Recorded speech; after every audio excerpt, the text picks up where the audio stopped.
What's good? Yeah, yeah. Yeah, yeah. Woo! Oh man, we're 269 words behind schedule, so I better get a move on. But the thing is, I really need to finish this comment. You can be like, bro, you got work to do, man. Why are you that here writing comments? But I think it's actually we need someone. Problem is, what the world right now is the people with capital aren't taking risks on user experiences because the people with capital are having the best time. That what happens to them? They're just living in just the future. Like they've got like wind turbines. Like no, not wind turbines. They're just like the things that they do. These people do. And these people got 10x their capital that they would have had because of GFC. So remember, they're 10 times richer than they expected to be virtually because of the GFC. So they are and they're about to have wages fall as well, which means they can pay their workers less. So they are completely set, these people. But the thing is, what has happened to them is that they no longer, a lot of them except for like Jeff pretty much, a lot of them then, because they become so rarefied air, they become so disconnected from reality, like what our experience is, that they don't know how to do what Steve, like what you have to do, which is go from the customer experience and work backwards, not try to get the tech to and then push it forward. And you have to start with the customer experience. What do I want? And then make the technology get there. Like you make it get there. Jeff understands it. Jeff is an inventor. That's why I think people like Jeff is a proper inventor. And I think that he would be like the only one who is like he isn't like afraid of spending his value, his capital, just to invent. He will take a full like look at Blue Horizon for example. Like he's doing that. Like you know, he's just having an absolute punt. He's just like I mean I want to put my hand in the ring. Bezos. He's just like yeah, I'm an inventor. What's up? Yeah, I'll try it. I mean, he knows like he's playing. This is just one of his games. He's playing. He's in the cloud share game. He's in the like look at everything that Amazon's in, and he's winning them all. So this guy like he's like oh well, at least I'm giving Elon a bit of a kick up the bum. Like it's so he's an inventor. He is willing. If you're in this game, you're like whatever. He really does. He's here. Jeff is an inventor, and why am I? Why is this important? Because it's the people like Jeff, the inventors who are willing to. He would be if Jeff went to like $0 and he had to start from scratch again. He would be happy because he is like I'm an inventor. I will just invent something awesome again. Like he's not like what a lot of these capitalists are at the moment, where they know that the wealth they have procured artificially has been propped up to amounts where they should never have been. So they know that the value that they currently have is not representative of the value of the world. It's just of like the natural world of like the world. It's only representative of the value of within the finance system, the value that the finance system has had to give them in order to stop every like the whole world from like collapsing, everyone losing their houses and then housing prices falling.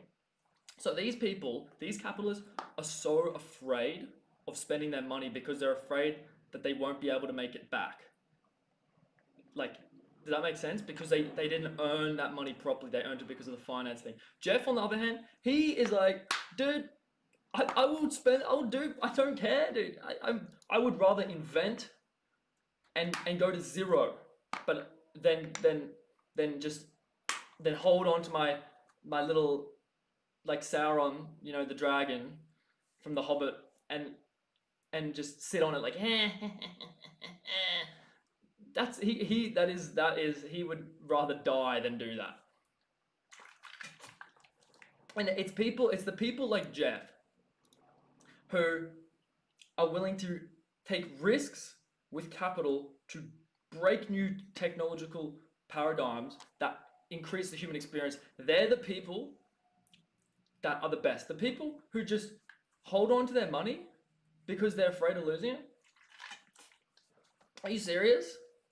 Play the game, bro. Like the game is, if you lose it, then that's not your value. You should have. You can, but once you do have good value, you'll go up. It's a value game. Like you should never be worried about losing it all because if you lose it all, you clearly weren't valuable. Like it's play the game basically. Why would you have a football and just never play? Why wouldn't you just get on the, like, if you have a basketball and you don't play and you have a court and don't play, it's like that's boring. Just get on, start shooting some hoops. If you start missing them all, at least you'll get better. And so, why is that relevant? Well, we got this. Like I described yesterday, I said it, like this reverse dictionary. But the thing is, what we need is Alexa. Alexa, how lit would this be? And it's really, I can see it in my mind.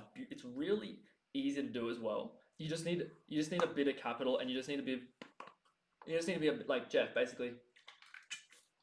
Where you're like, I love inventing, I love increasing the human experience, and also I have like the ability to hire a bunch of Oxford like literature, like literally like thousands of them, and get them to put this into Alexa. Jeff is the type of person who's like, all right, if I have to spend $30 million on that project, but it only sells an extra 15 million Alexa, Jeff's the type of guy who's like, all right, how much did it increase the GE of the world, the good experience of the world?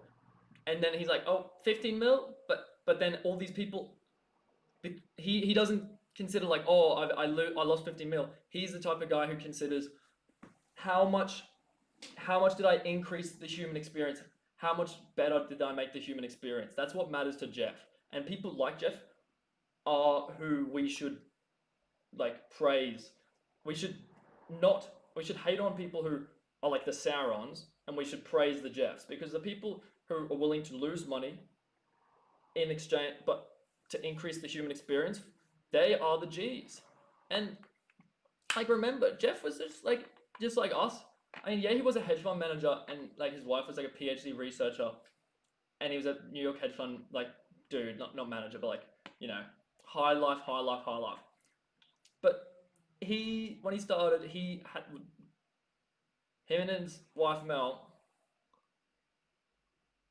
hopped in the car. They traveled.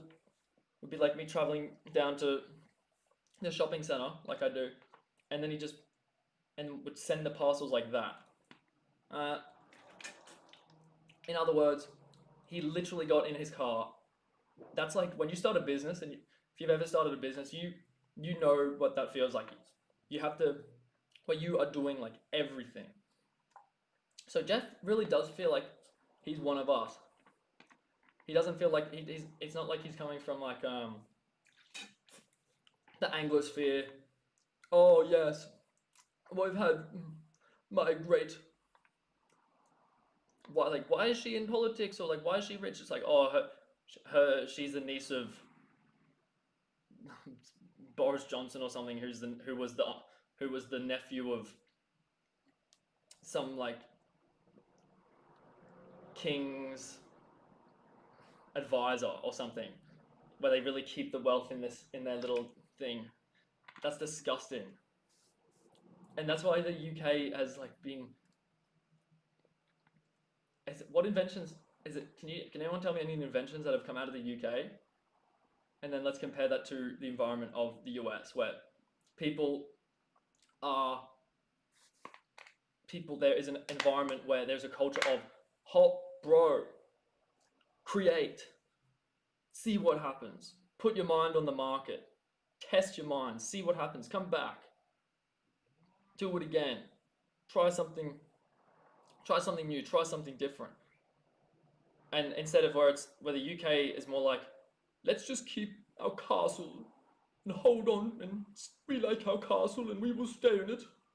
And we, Oxford.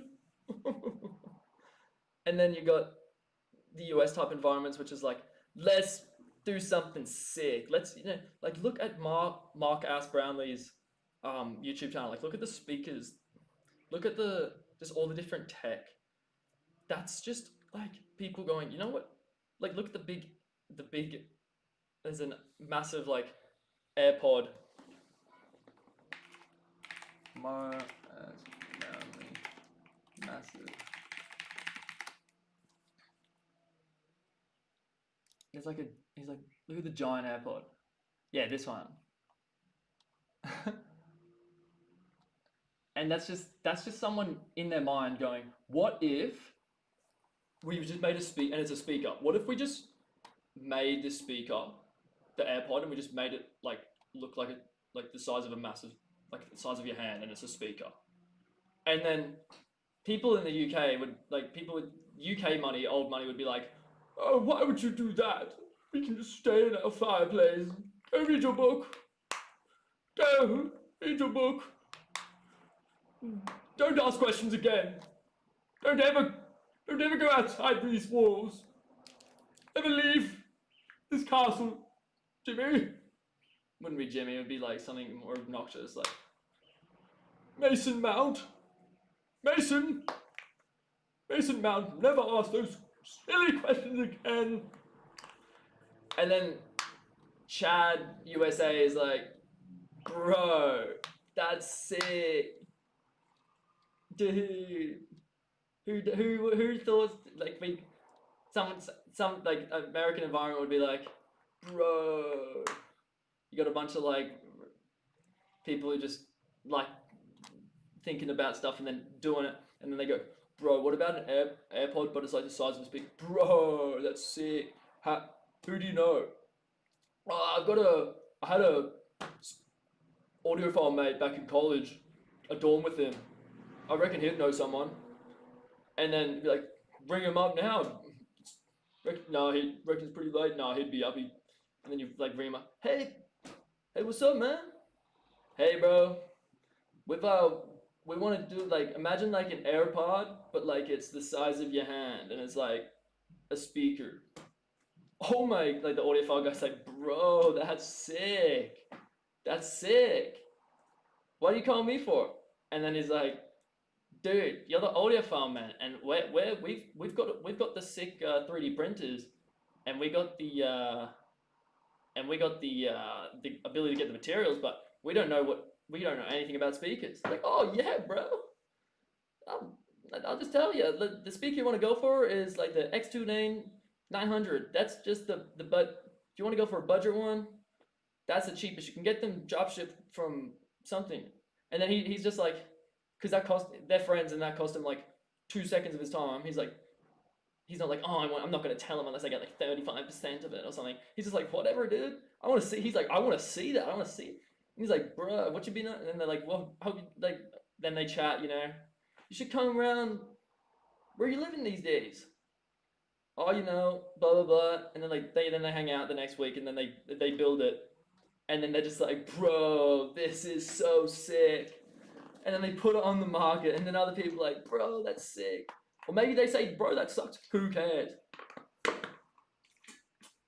And maybe this idea influences like the next idea, which is just like, and that's how America has just such a, it's the people who are willing to risk their capital to increase the human experience or just to do something cool. Whereas the UK type deal would be like, as I said, Mason, read your book. Yeah, Kindle, like that, UK would just never get, that person in that castle, that parent would never get a Kindle. They would like, oh, this wouldn't even know what it is. let's look at it. There's such sick tech. If you just look at Marcus Brownlee, and that's just the USA. I'm sure there's other really really good environments like that. What I wonder what the principles are, because it's. I wonder if you went through all those environments, like you went through Europe, you went through thing, and then you found you found the principles that allowed the most invention, the most like sort of Steve Jobs type paradigm shifting. I mean, Europe has it real good with the. I'll give Oxford this, and like Europe with this. They have really solid science because they're on their in their castle. But then when it comes to like doing just let's see what happens when let's see, what Boston like let's see what let's just make a dog. That would have just been like, bro, why can't we just make a like a robot dog? Same deal. Like instead of it being his AI friend that he's doing with in college, it's his. He's got a dog expert friend who did like 15 like did like 8 dog classes in his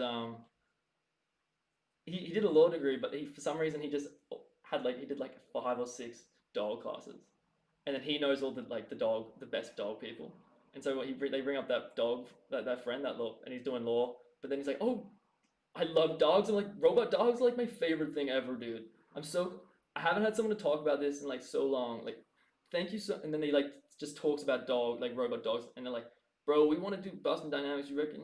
Like, no, this is before Boston Dynamics. This is just when it's just like a, what if we made like a robot dog, and then like sold it to the military, and then just became like billionaires, bro? Because if you can create a robot dog that is reliable and that cannot be killed and that it has like C4 in it or just like a bomb, that would be like the military industrial complex. They would reward that heavily.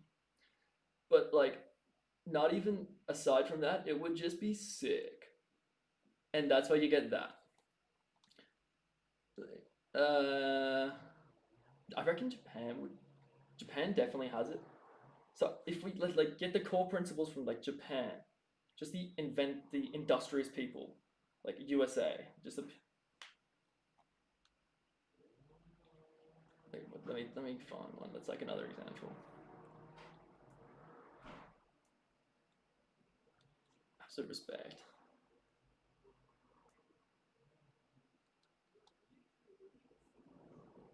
This isn't. Uh, Samsung, dude. By the way, this Fold is the future. Everyone's gonna have like this. It's the val. It's the value is clearly maybe not in this with this price point or this at like boom boom if like whatever it is, but the specific point is this user experience is clearly an upgrade. It's clearly a value upgrade for like everyone compared to this because it's lit. It's that big. Like instead of watching it's this big, it's add like and that much extra. And then it's not even about I don't need it compact. People who say that like are you stupid? Like I don't care if my phone is like this big or if it's like half that size. No, it's not about that. It's about it being twice the size of or it's already massive and it doubles that size. The, but it's not like an iPad. It's because I you don't know I if think about this. If you could have an iPad like thing, just whatever you use, but like just the iPad, but you could like do it like an Iron Man thing where you pressed it and then it like went down into a tiny little cube and you like microscopic thing in your hand. Then would you have it this size? Or I mean you customize it, but like you would have it bigger than you would have it bigger.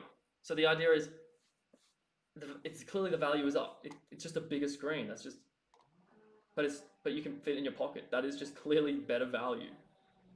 It is just clearly better value. They got to The reason why it's so expensive now is because they had to have it at $2,000 for the research and development cost. They needed to like regather their money for research and development. But once they've covered their research and development, and then they can start, and then what they're going to do is they're going to start like competing with the top end phones.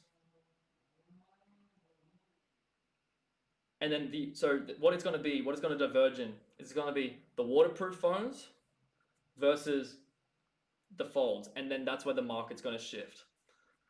And I think then people are going to literally have two phones. One which is like a Google 4A or like 3A, like type $250, 300, where it's waterproof. And then they're going to have the fold type thing, which is like a massive screen. And like they don't always carry around their $250 like budget like phone. That's budget now, lol.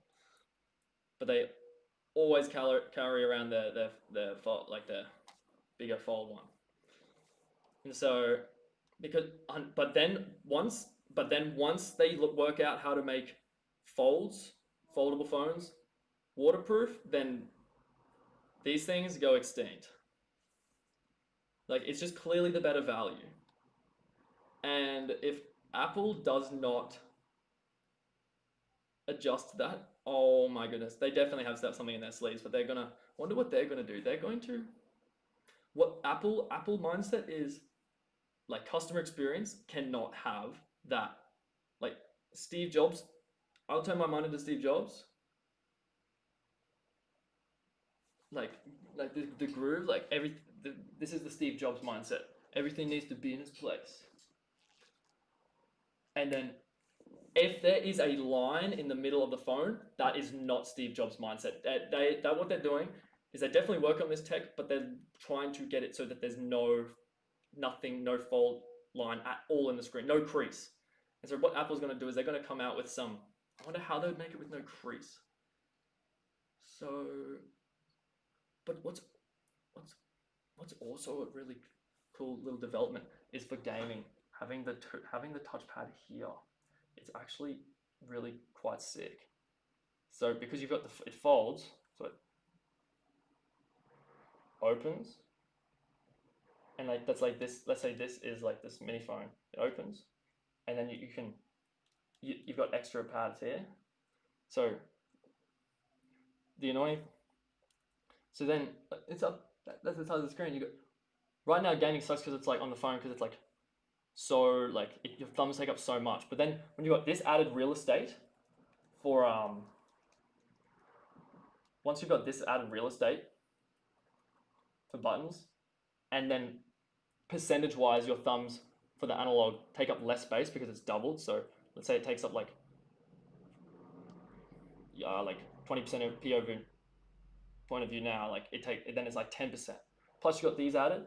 Mobile game is going to go mad lit when the fold, once they cover the research and development, and then they can start, and then instead of costing like 2,000, then it's going to cost like, and they're going to start competing with these phones, and then everyone's going to be like, why the hell am I spending $1,400 for this phone when I can spend $150 more and get double the size?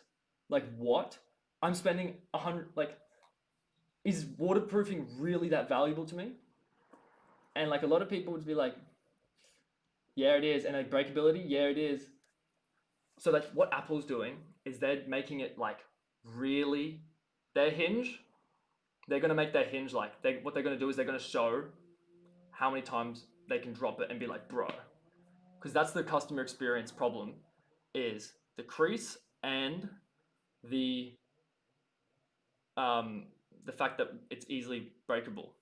And so what's so cool about like phones now is like everyone's buying their phones for their kids, like 8-year-old kids. They don't give a fuck. They're like, whatever, dude. Like Galaxy. I mean, they just buy like the generation 2 ago or like a pixel, and they just know that ain't breaking.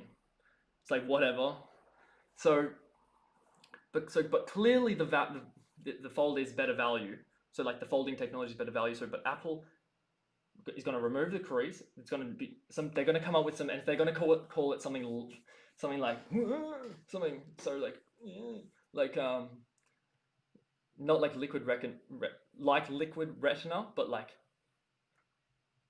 but similar, kind of like and that's what they're going to call the screen technology, and it's going to be called like,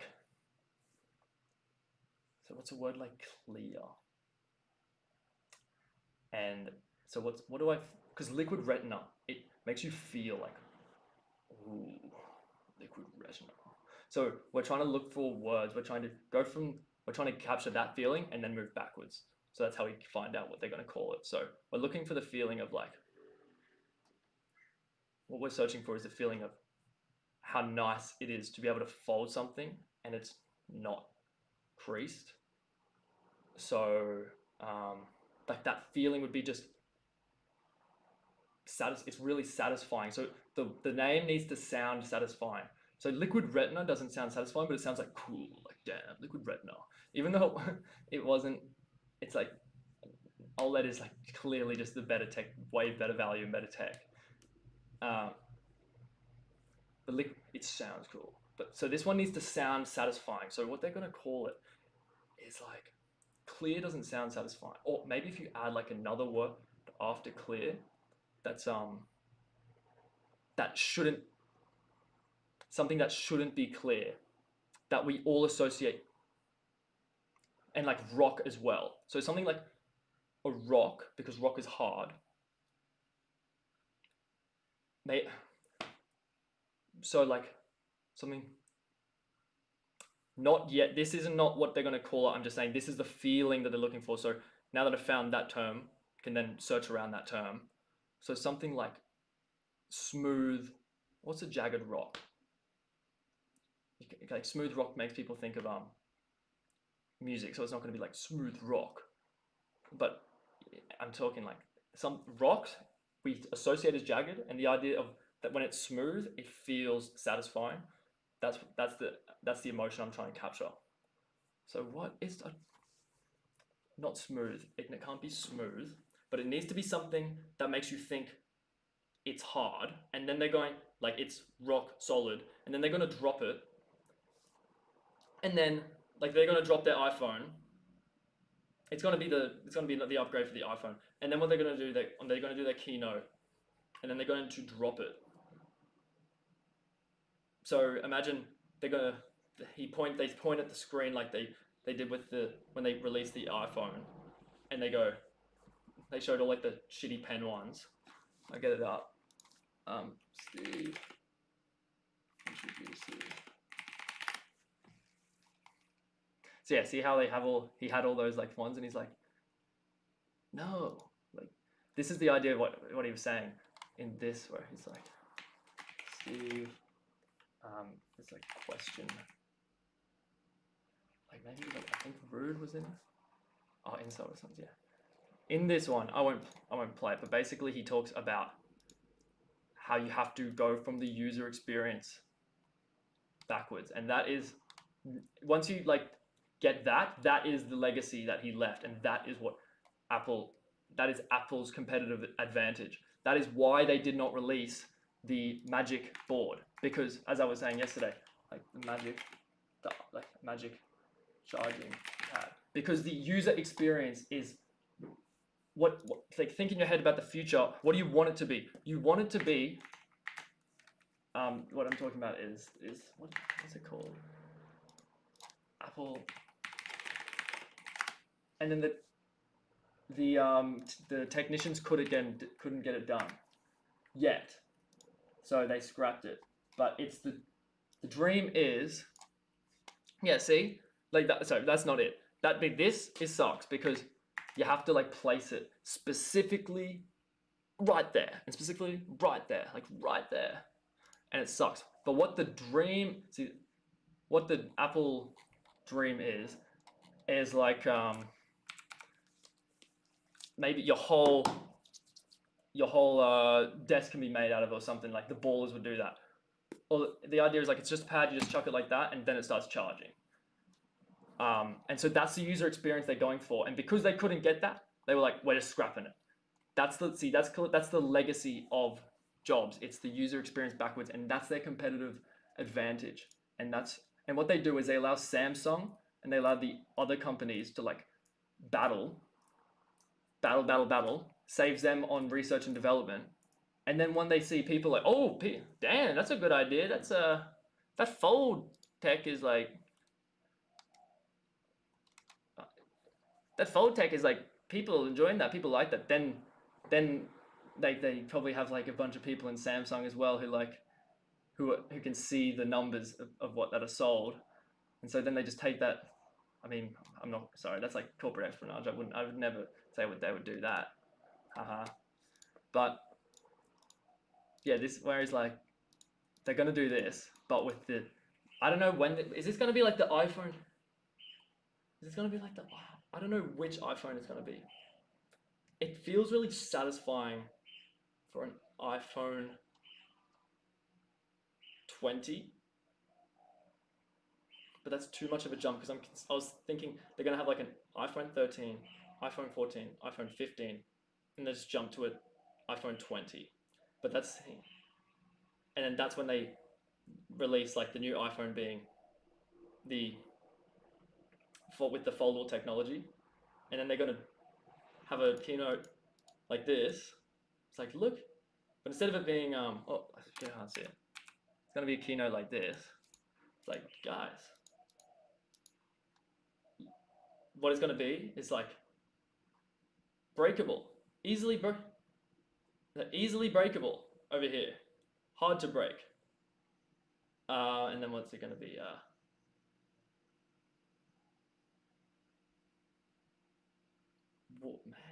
Waterproof, waterproof, not so waterproof. And then they're gonna put all like the Huawei and Samsung and stuff there, and then they're gonna like smugly come out like iPhone, and then it's gonna be like I don't know, this idea of like we understand the human like just like that's the feeling of it like we get it like yeah why would we do this instead of it being screw these buttons respect the sticker. Where's the sticker at, bro? Where's the sticker at, brother? Instead of it being about the buttons, it's going to be like why do we want phones that break all the time? Why are we sacrificing value for the bigger screen but it breaks all the time?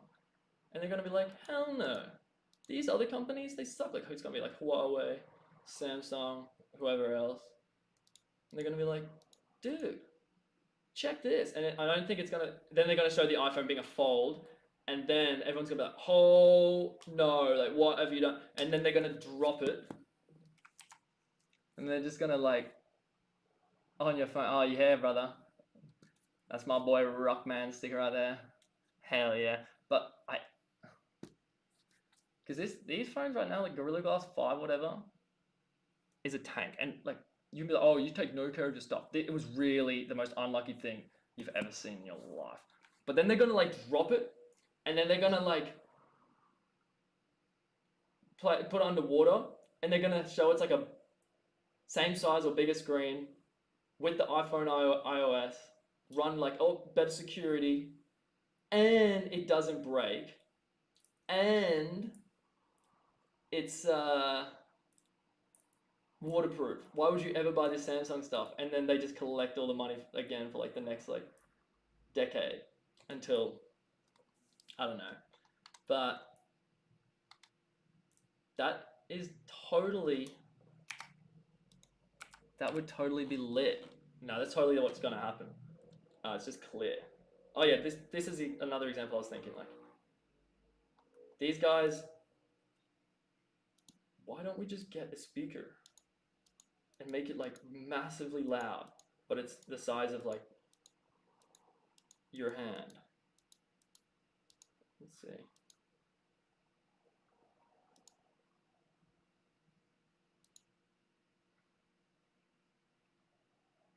How much how big it is? Oh yeah, here. and it's like massively loud. He says it's like unreal loud. If we want, because the idea is, we want technology that's this big. That's that just is the most loud thing you've ever heard in your life. I don't want to carry around anything that's big. Like, what's going to happen is they're going to get to the technology where it just is ridiculously small, and then it's going to become bigger again. Still with because we want to like see art. It's going to be like we want that it wants to be like an aesthetic. So it's going to go small, small, small, and then we're like, no, we want the speaker to like have some personality. And it's going to go back up again. Oh yeah, so back to Jeff quickly. My point about Jeff is, and I'll just finish this comment and then I'll start. It's not just a reverse dictionary. What it is it's a user experience where you go, hey Siri, what's that word for like, it's kind of like Thanos, and Thanos, the idea that it's kind of like how he's just misguided, kind of like running under a bad moral code or something. And then it goes like, did you mean hallucination? And then you go, no, not quite. I'm talking more like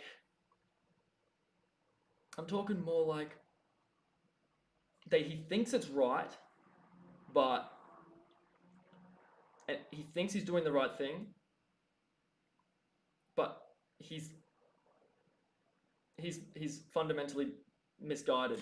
And then it like comes back with saying like, what about laboring under a delusion or laboring under a misapprehension? And then you're like, bro, that's a perfect way of saying it. And then you just put that in your essay.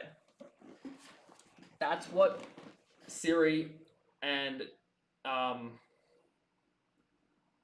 Jeff with Alexa. So Alexa, Google, and Siri definitely, because that value for the human experience is incredible. Everyone wants that. It is so annoying, like going, like first of all, thesauruses suck. As I said, they're book tech. It's book technology, but then applied on the internet. But it's not actually using the technology. It's just copy pasting technology from 1400, the printing press. And then the reverse. This is the reverse dictionary. This is applying a bit of internet stuff where you can be like, all right, like hallucination, but like a bad one. And I'm trying to describe like nightmare. Like I've forgotten what nightmare is. And then like a bad like dream. A bomb, nightmare. But imagine that user experience on Alexa. See, I would not get Alexa. I don't see any value in Alexa or the Google thing. The Google Assistant's good, but like the Google Home thing. I reckon they shouldn't add it to phones if they want, because then there's no reason to buy their like Alexa thing or their Google Home thing. But I would so buy a Home or Alexa if it had this functionality where I'm like, what? Hey Alexa, what's like because like mind blanks piss me off so much when I'm thinking about it. I just stop. It makes me not want to do essays at all. I just sieves, like, sieves. Like, what's like a, and like, because you know what this word is. What's like a bad, it's like a dream, but it's like not nice. And it allows you to talk like that. It allows you to say like, it's a dream, but it's like not nice. I would buy the shit out of that. Dream? I would like, I think dream but not nice, and then it like goes nightmare. Alexa goes like, did you mean nightmare, brother? I'd be like, oh, you're the best. And then what if what if he gives it nightmare? But then I'm like, nah, what if I actually wasn't looking for nightmare? What if I was looking for something like a simile of nightmare? And then what it does is I'm like, nightmare, but like I need like a simile for that. And then what it does is like gets all the authors that are past like copyright, that are no longer under copyright, and then it goes and then it like adds up all those, and then it's like, what type of simile are you looking for? And then you go, I needed to describe the feeling of like when you feel like you're stuck in a nightmare, like stuck. And then it says, and then it goes, what about, what's a simile for nightmare that's stuck? So what about like quicksand in a nightmare? So and then okay, what's a simile like quicksand in a nightmare? So you'd be like a recurring nightmare, like a recurring night. She felt lost in her marriage. She felt alone in her marriage, like a repeating nightmare, like like a repeating nightmare of her being stuck in quicksand. That's such bad English, but like you get my idea. And then it tells like because Alexa has told you, because you go, oh, it's kind of like you're feeling like stuck. It feels like with no escape. What about a night? What about a jail? And it's super easy to do this because all the tech is already there. You just need people to categorize it. And so it wouldn't be expensive at all. It would increase the human experience by like amazing amount. Like, and just an incredible amount. And it would sell so many Alexas and so many Google Homes. Like, it's disgusting how many that would sell. It is disgusting. It honestly, if I knew, so I already know Google tracks me, but their service is so sick that I'm like, fuck. Because like you try DuckDuckGo and it's just not the same. It just, the user experience is just like, and they haven't yet shown that there's massive negatives. Like if Larry Page was just there, if someone released an investigative report of Larry Page just like being like this massive weird stalker dude, which like, so I mean, sorry Larry, I know you're hella into like space and stuff and you're a G, but like just saying if that did happen, then people would be like, since that hasn't happened, and there's a very,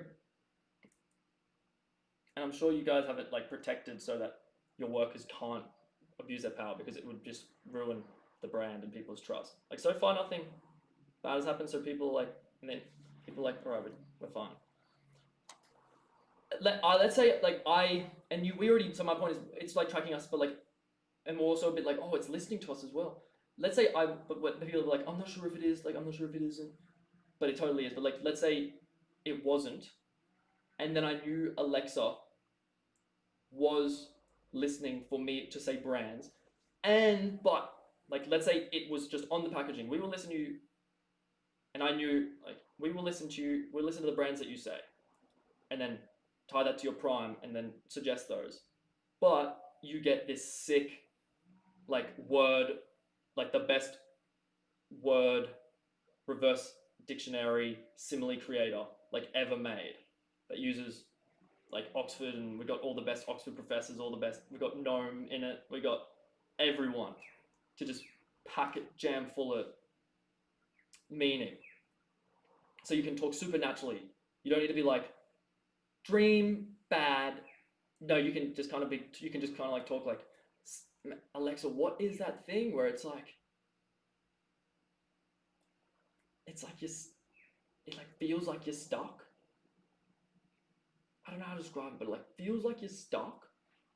And then in Alexa's head, it pings stuck. It's kind of like the reverse. It's kind of like the genie. Does everyone that genie that remembers that this person?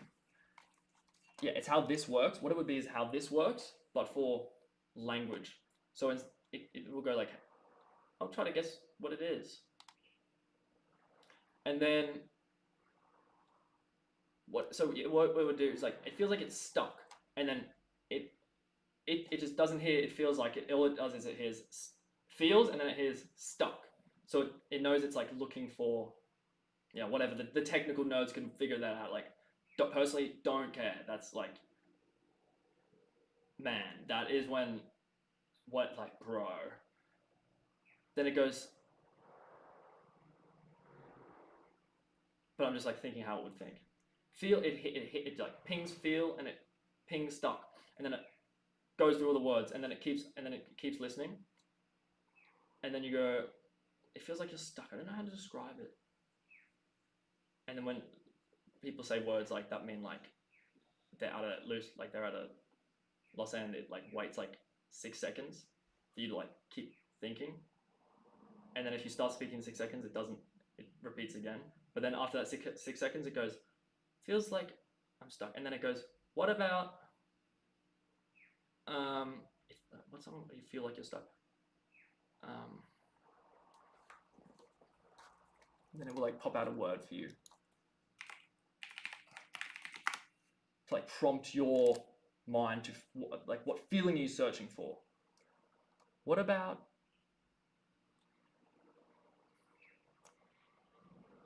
you? And then it would say something like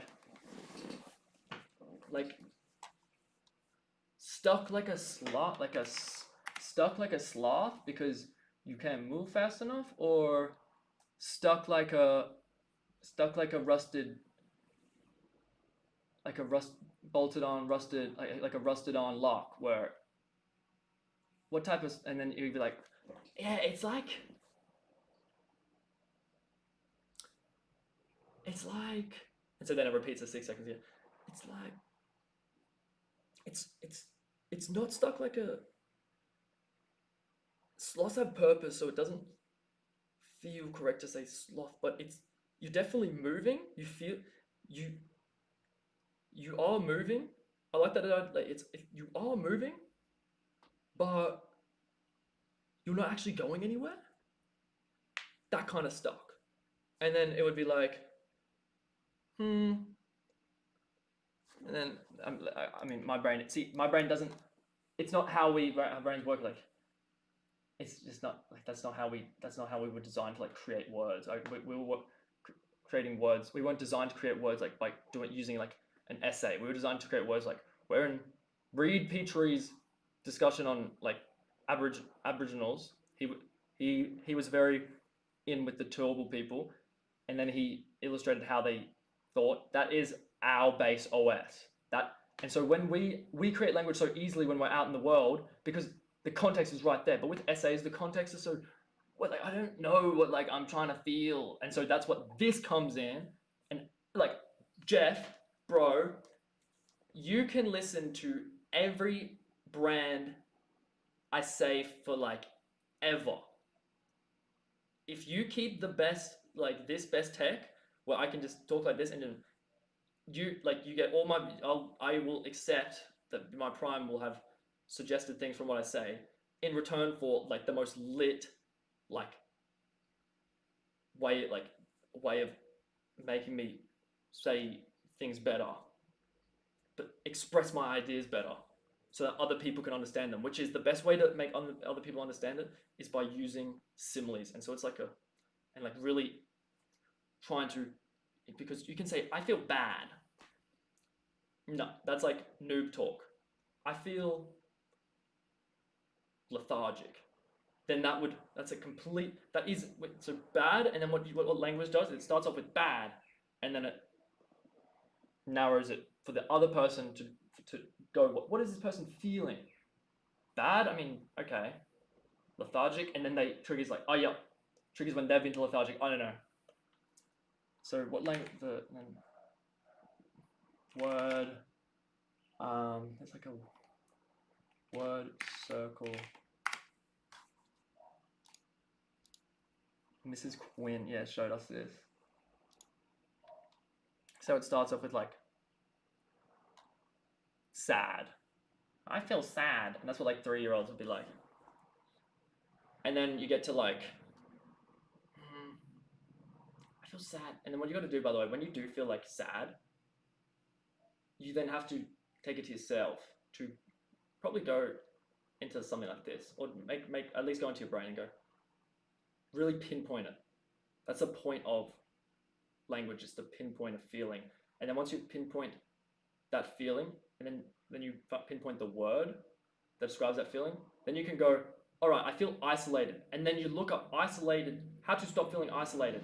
If you just look up how to stop feeling sad, you're going to maybe get like 3 out of 10 things that are good for you. But if you look up how to stop feeling isolated, then all the other people that have felt isolated, specifically that emotion, have written, like, these people have like specifically, let's look at this one. Let's see how much more specific. Yeah, see how it's way more specific. Start with small talk. Hang with like-minded people. Get active. Jump online. See how much more specific it is then. How to stop feeling sad.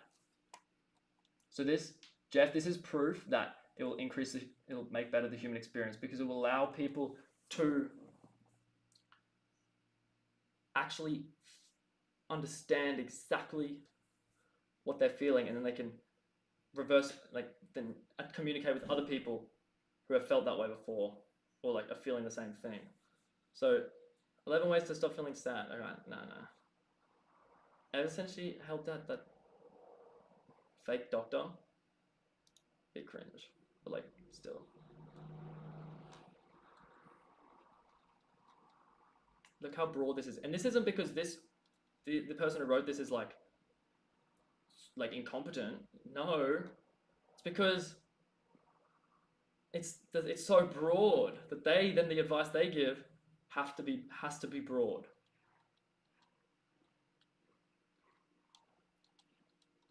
Like, this isn't giving me a plan. This is just, let's go to Oprah. Let's see what the plan is. Don't feel bad about feeling sad. See, you can be like, that's the shittest advice ever. No, the person who looked this up they don't know what sadness they're feeling, so they have to, sad is broad, therefore they have to be broad. Okay, well, there you go. First, figure out why you're sad. That's what this process is. Why are you feeling sad? And then you like go into your emotion, like, I feel it's like shame almost. Shame? Or is it actually my brother died 6 months ago. I didn't fully process that. I must still be remorseful. I think I'm ashamed. That's why I found it so hard to like talk to my friends. I thought it was I'm ashamed because I feel like I'm not their peer anymore, but really I'm still remorseful. Is it remorseful the right word? Remorseful is like when you've done something wrong and then you feel bad about it. Is that anything to do with... People get filled with remorse for, like, oh, I could have told, like, what if I had rung him? I could have rung him on that day, and then he would have been 2 minutes late. Then he would have picked up his phone, and then he wouldn't have been hit by that bus. And so, but I'm feeling remorseful. And then you go, how do you stop feeling remorse about sibling death?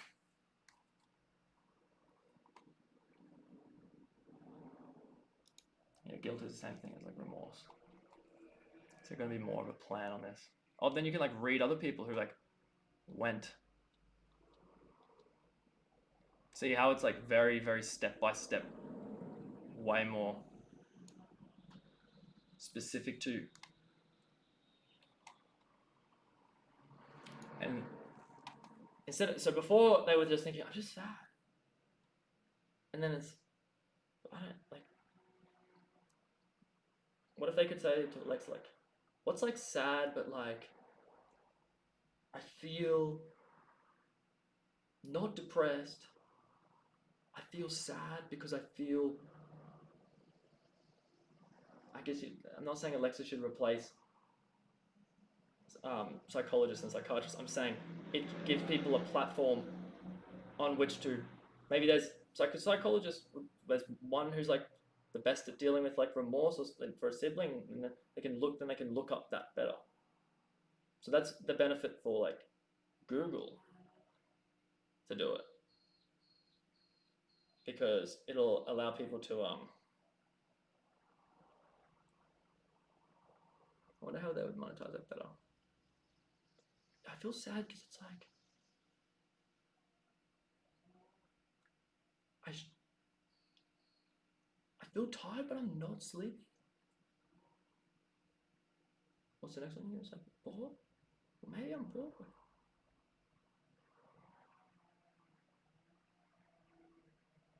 And then you go into like how to stop boredom. This isn't the best one. I think this one's better. No, there's one that's like hella packed. Yeah, like sad. I'm bored, but it's not because I'm apathetic. It's because I'm indifferent. Wow. And then when you're talking to people, you can say, "Have you ever felt like bored out of like just indifference? Just you didn't care either way." And then when you're talking to your friends, like, "Oh, yeah, I have." And when I went through this and this and this and this, because what's happening is your language is reminding them of a feeling, and then that feeling is reminding them of the events, and then they don't just remember things; they only remember it when they're prompted to. So you need to allow them to be prompted, um, and that's what this technology that I'm saying would be like so good for. And it's so okay. Basically, it's so easy to do, and like it's just so easy to do. I mean, I just don't have any capital, and I don't have any reason to invest in this because I'm not going to sell any more Alexas, or I'm not going to sell any more Google things. And Apple would totally get on this, and then Apple will be, we don't sell you anything, and that's so we're not going to. So then that would be like, because they're running the security line, so they'd be like Google, and that's Apple's competitive advantage. They'll be like Prime, Google, do it. They listen to you to target you. We do it.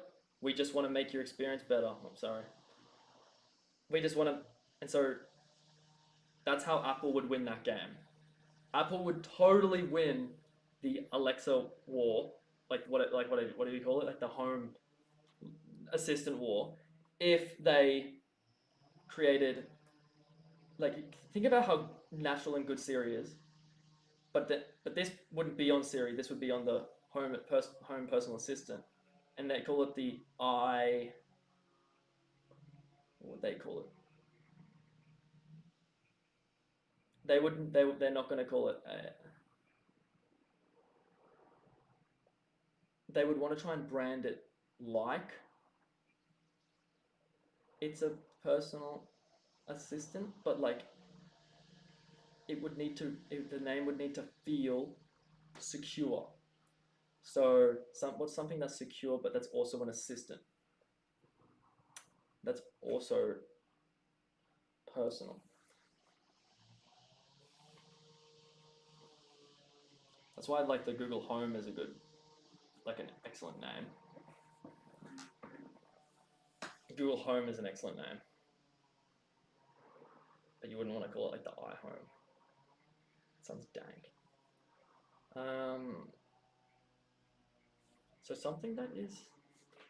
I wonder if I can reverse. See, if I had this technology, if I had that user experience right now, I'd be like, hey, and then whatever the Apple's. And so Apple would totally win. They would sell so many units of this. What would it look like? It needs to look like low key. Like what it would look like is look.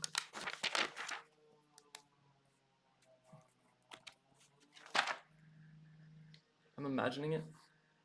It needs to really look futuristic. It needs to look like a small UFO.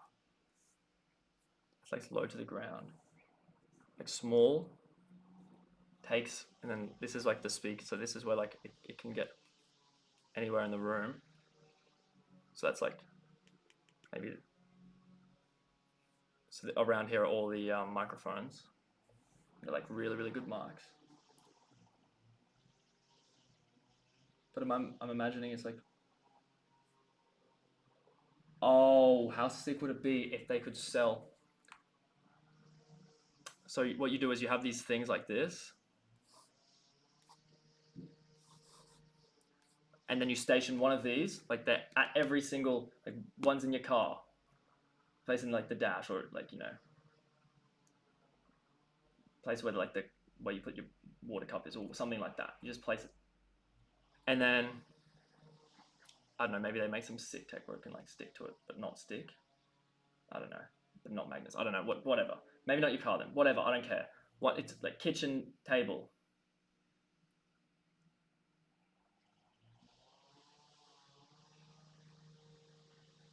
Um, so one's on like where you like make food, like wherever, like the bench. One's on your work desk. One is, I mean, think about all the rich people who have like 12 houses. And that means that there's like 24 offices, 2 offices, maybe even 3 offices per house. That's 36 per family. And then I'm thinking maybe you plant your phone on it. And then when you plant your phone on it,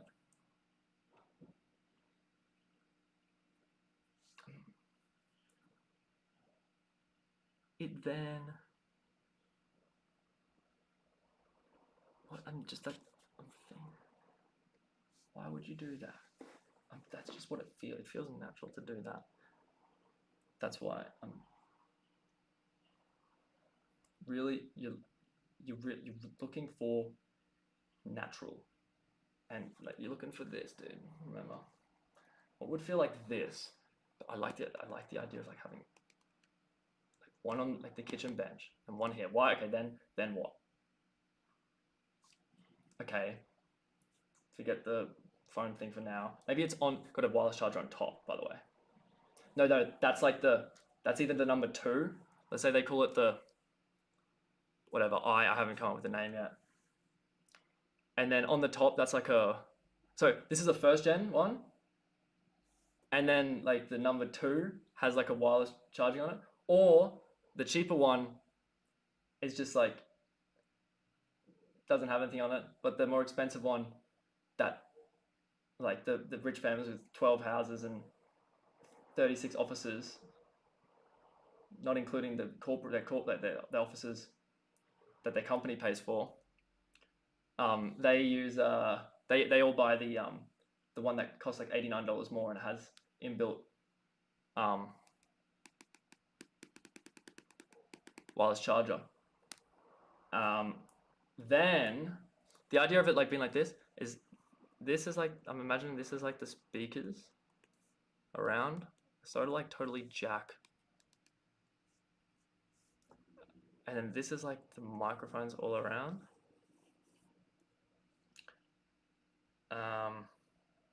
And then what it does is connects like Bluetooth, obviously. And so when you leave this room, let's say this is on my desk here, and then when I get up and I move to the kitchen, it automatically disconnects from this one, and then it connects to the one in the kitchen, and then I'm just wondering, I like the idea of it being really, really like,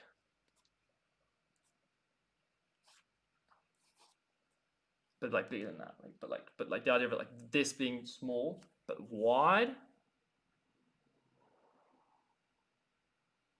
but whatever. But like the idea is it's like really low to the ground, because then it feels like it's not there almost, or like it is there.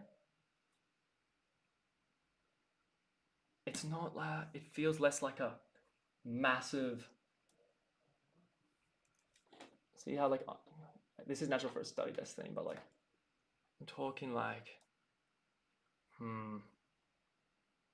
if it's massive, it doesn't feel right to put on like Bobby Axel rods, because you've got to. Apple's like selling to like a bunch of like.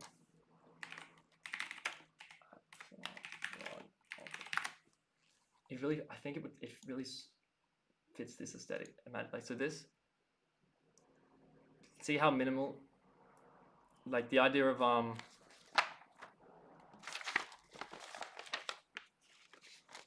this, I like the idea of it being like really short, so that it doesn't just fit.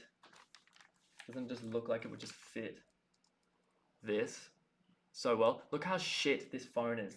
Why do you have that phone? This guy's a New York hedge fund billionaire and he's using this tech. Are you trolling me? What are we in the 60s? Literally. See, this, people think we're in 2020. No. Some things were in 2020. Like maybe this is like from the number one like desk maker in the world. Cost like $120,000. That's 2020. This bin, 1,500. Just like the best. Like it's just 1,500. Of course it is, because it's like from the 2020 bin maker. That's 2020. 2020. I mean, then you got this. That is 1960 or whatever, whenever it came out.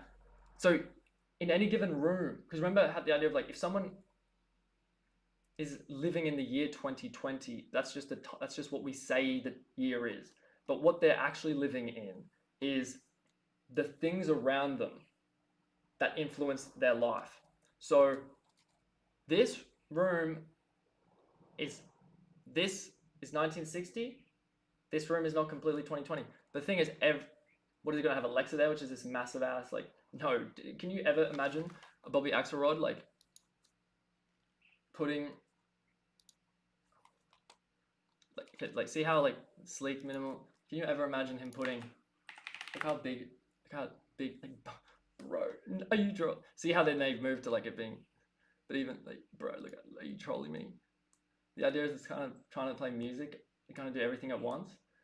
Dude, no, I'm sorry, Jeff. That's really cringe. That's not it, mate. Then he worked that out. I mean, no shit, bro. And he changed it to the Echo Dot. Wow, man, you seriously had to like, you even had to think? You even had to think? Bro! What? You even, like, the clearly, like, evolution, right? Bro, man, what are you doing, dude? See, of course it can't. Is Bobby ever? And then people want to be Bobby, so then people copy, like, these people, because it's, like, sick, obviously. So, is he gonna have that? See, look how, now that I've said it, look how out of place that is. How much weight? Doesn't this just feel like, not this photo, not this, like, not construct in your mind and then place it. Construct this in your mind and then place it there instead of this. And then he's got his iPhone, and then his wireless charging, and then it's got his iPhone on it. Does that, and then like there's some app on that iPhone where his assistant, what's her name? She's actually super competent. Like that's what's good about the character, or how they picked, and the actress, and how they picked this woman is like, you think, oh, she's just a pretty face. Like, no, like clearly competent as fuck. So then they have an app on her. She has an app on her phone, which then clicks it, and then maybe it only does that functionality. It only connects to that app functionality when it is sitting on it.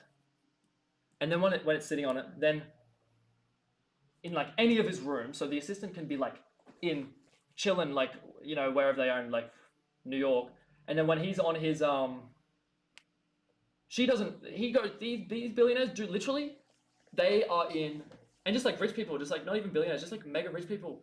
Even the sons of mega rich people, just but they still like do work and they still have an assistant for some reason, like because these people, their assistants, they're chilling in like the same loco. These people are not bound by, but their bosses, they're not bound. It's not like my parents where they go to law firm and then you know their workers are right there. No, these people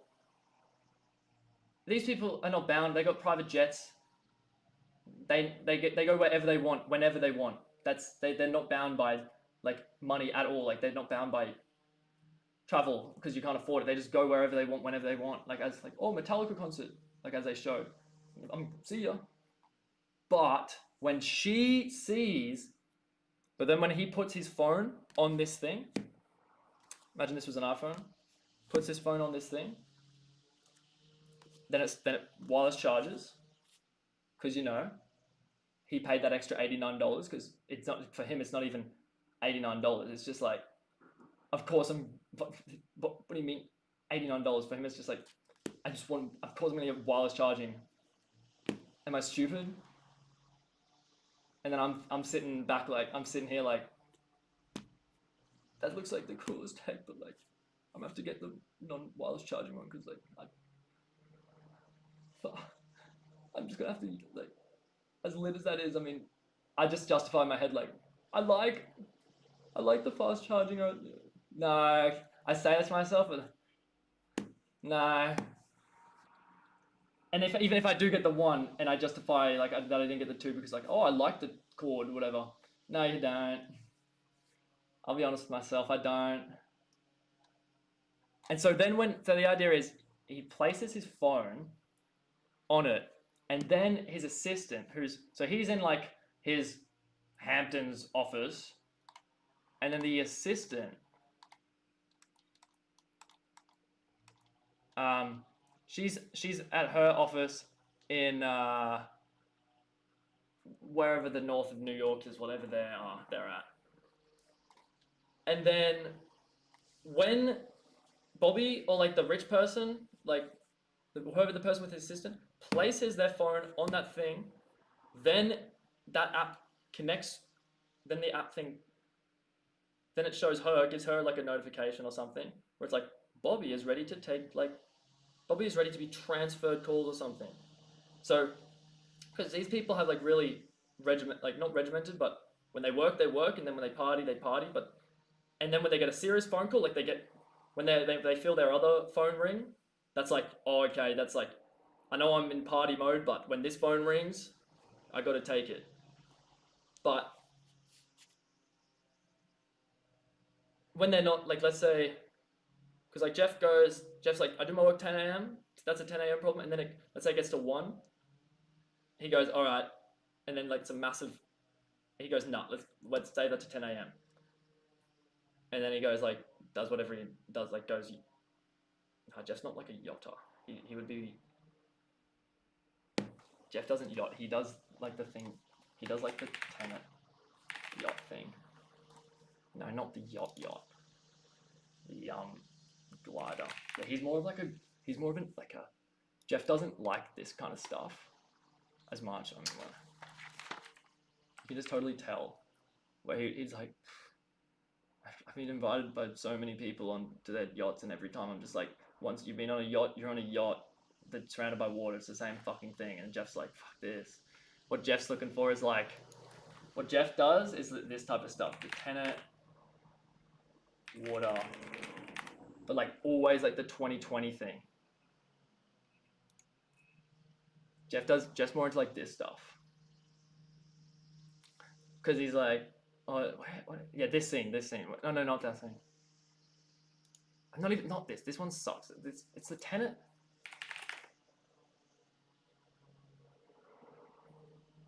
Water.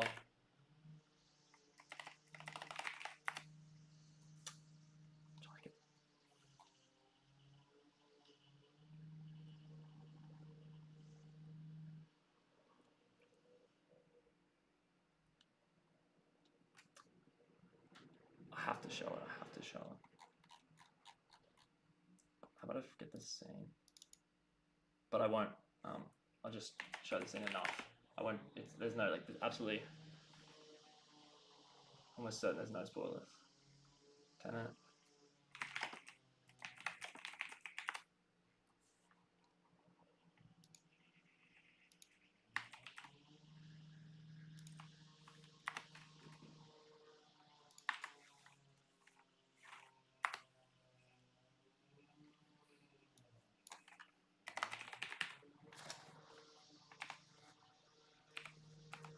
Just in case there is any spoiler in this.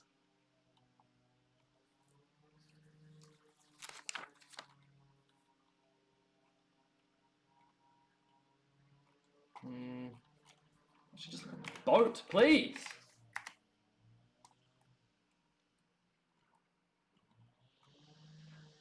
I'm actually cringing. Just quickly, I'm just gonna. How cringe is it? No. How cringe is it that they like now that I've seen it, I can't unsee. That is clearly that is not good value compared to what the value could be. That clearly needs to be upgraded. That is not good tech. That is like old tech. That sucks. Does not fit that desk at all. What are you doing?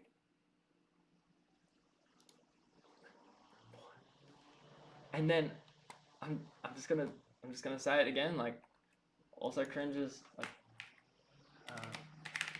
let's. I can't believe he thought. No, we're talking about Jeff. No, I'm kidding. We're talking about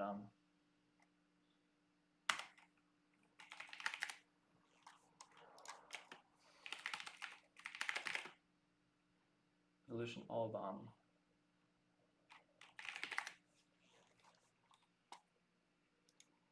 Okay, when did the Echo Dot come out? Dot 1 release.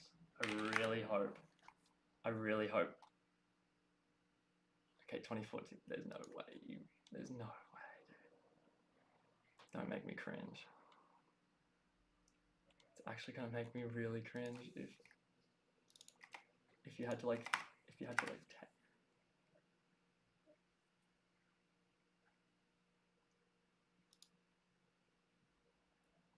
Okay, good.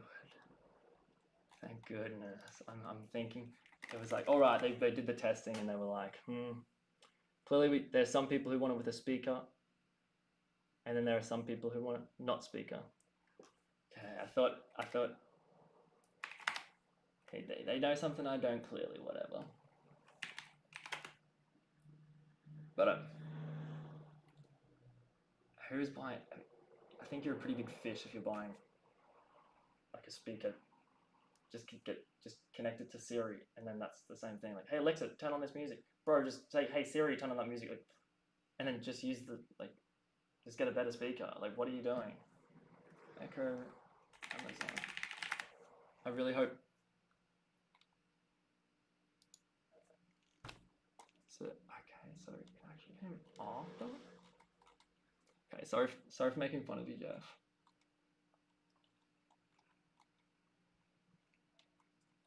It seems. Look how like shit this looks. And I'm no hate, just like the fact that there's buttons, it just feels so 90s. Like, bro, have a look at what the Sony XM and the Bose QCs. It feels way more natural, just like putting a hand there. It doesn't. People like the haptic feedback, they say, but I don't think they mean it. I think they really they prefer to do this. But they should be customizable. So like, let's say for them, that is like up, down. Then you got some weirdo who's like, For me, it feels natural to like, that's just because I'm going through like that's what I do with my, I don't know, I see my CDs, I go through them like that, and that, I want that to be the change of thing. Then you allow it to be customizable like that. But the point is, that is clearly more and more, buttons, bro, no. That was what we used before we had the value, that we had the tech ability to do like the QC stuff. And it just looks cheap and shit. Okay, you're selling it for 100, like that's why it looks cheap and shit, and then you sell like the more expensive stuff, like the ones that are like that, and that doesn't look cheap and shit, and so that you get all the market. All right. See, that's why Jeff's next level, because Apple is like Apple's what the difference between Apple and Amazon, and you'd be like, oh, Amazon doesn't sell. That's the difference. No. The philosophical difference between Amazon and Apple is willing to miss out on certain parts of the market to keep up their overall image of like the feeling of like what Silicon Valley feels like. They are the top. They're just new. They never compromise. They never make compromise for the experience. They don't want any of their products ever compromise. They always want to make every single one of their products never feel like they've compromised on anything. Because let's say you buy like this is like an Apple product, and then you use other Apple products. In your mind, it is tainted. Apple's tainted. It no longer has that complete seamless this feeling. The brand is no longer feels like this, because there is a nagging synapse in your mind that's like, that one day, like I know you've used Apple like 10,000 times, like 100,000 times, but there was that one time where it did feel like not natural, and then that like taints it. Even though it's not like it's not like 1 divided by 100,000. It's not that. It's more like, because that your brain actually magnifies that one, because it's like, watch out for that one. But Amazon is that's the Apple like philosophy. Amazon is like, we want all the market. That's Jeff's game. Jeff's like, I want all the fucking market. No, because he wants to make the experience better for everyone. There's $100. And he's like, dude, I want to try and make like poor people have the same experience within their price range from what the technology can give. That's what Jeff's mindset is. Jeff's mindset is, people like, why are people hating on me for having $80 billion? Like, I'm like being the world's richest man. I'm only spending money when I know for certain it's going to make the human experience like better. And that's why I'm not paying taxes, because I've proven record of making people's lives considerably better, because I know how to spend money really well. And I'm not paying, it's not just like, bro, if I paid tax or if I didn't pay tax, my life's the same. I'm still doing this, and that's why he's so confused. He's not confused, but he's like, because he knows, he's like, oh, I understand, because like it is annoying when you get those loser rich people who like don't have any guts, and they're just like cowards who are living off like their great grandfather's like thing, and then they are too scared. So he's like, oh, I understand it, but he's like, why me though? Because he would feel a little bit of self-pity like that. He's like, I just want to be seen as like what I do. You know, I make, think about it, this technology was $400, and I should just make it the same size, so I don't need to move it.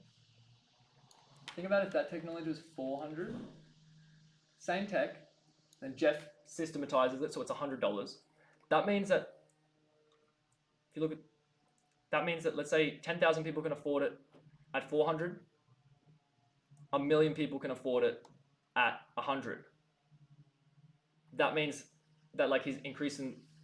So let's say you increase your GE by 1 unit by using this tech, and the GE is like the overall E is worked out by amount of people times unit of time times the intensity. So the intensity is 1. Um, so it's a million people times 1, and the time's the same. Let's say it breaks after 5 years. Let's actually make it months. So it would be 12 times 5 is 60. So it would be 60 times 1 times a million. That's 60 million. That's 60 million GE. He's increasing our overall aggregate E by 60 million. And then probably reducing some NE as well, reducing some miscognitions. That's what NE is, from miscognitions. Every time we remove miscognitions, we remove NE less. So he's increasing the area of GE by 60 million when he sells it to a million people for $100. But then if he only could sell it, but then if he only sold it for 10,000 people, that would be 100,000. So 10,000 people times 1, the same increase, the same intensity. So that's 100,000 times the same amount of time. 100,000 times 60, was it 6 million? So 6 million compared to, I could have just divided by 100. 60 million by making the process, by making the process real sick, because he's efficient. He's really good at making things efficient. So he increases the GE, overall E, in the GE, not RuneScape, like the overall area of GE by 60 million, way up, compared to like if he was like a shit businessman and only increased it by 6 million. So he's like, dude, as long as I keep making sick stuff, like stuff that increases the GE, can I not just give me limit? Just that's why the government allows these companies to not pay tax. What we should not be annoyed at. It's not the companies. We shouldn't be annoyed that companies don't pay tax. We should make it there's a nuance. It's the companies that don't pay tax and don't provide value for the overall GE, like the good experience. It's companies that don't pay tax and don't provide value. They're the people who we should be like, fuck you, like you do not get any. But companies that provide value and so if Jeff has an extra 100 million to spend, let's say he wouldn't have done any Echo Plus thing. Okay, let's say he does this let's say he does this thing this reverse dictionary, like personal assistant thing, but only if he had 5 million. And let's say he paid like 1% tax. And that was 5 million. Then he's like, "Oh, sorry man, I wouldn't want to, but like I can't because like I can't risk 5 million."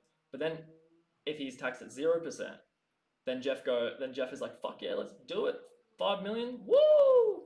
I can risk it now because I can see that I have a potential of selling more Amazons or whatever, more Echoes. Plus, I'm an inventor and so I just love inventing. I don't even care about money because like I could 100 million, 10 million, like for him, like he can't tell the difference between like it's probably around like 800 million, and then you feel a difference at like 4 billion, and then for after that he's like, dude, but it's only very small. It's only the access, but really he really feels, for him, he doesn't really give a fuck about access. He as much as being an inventor. So he's like, dude, let's make this happen. 5 million. But and then it happens and it like improves everyone's lives incredibly much so because it's like sick. But the thing is, so it's not that Jeff doesn't pay corporate tax. So people keep going, Amazon hasn't paid corporate tax in over six, whatever. Like, shut the fuck up. He is his proven record of providing value.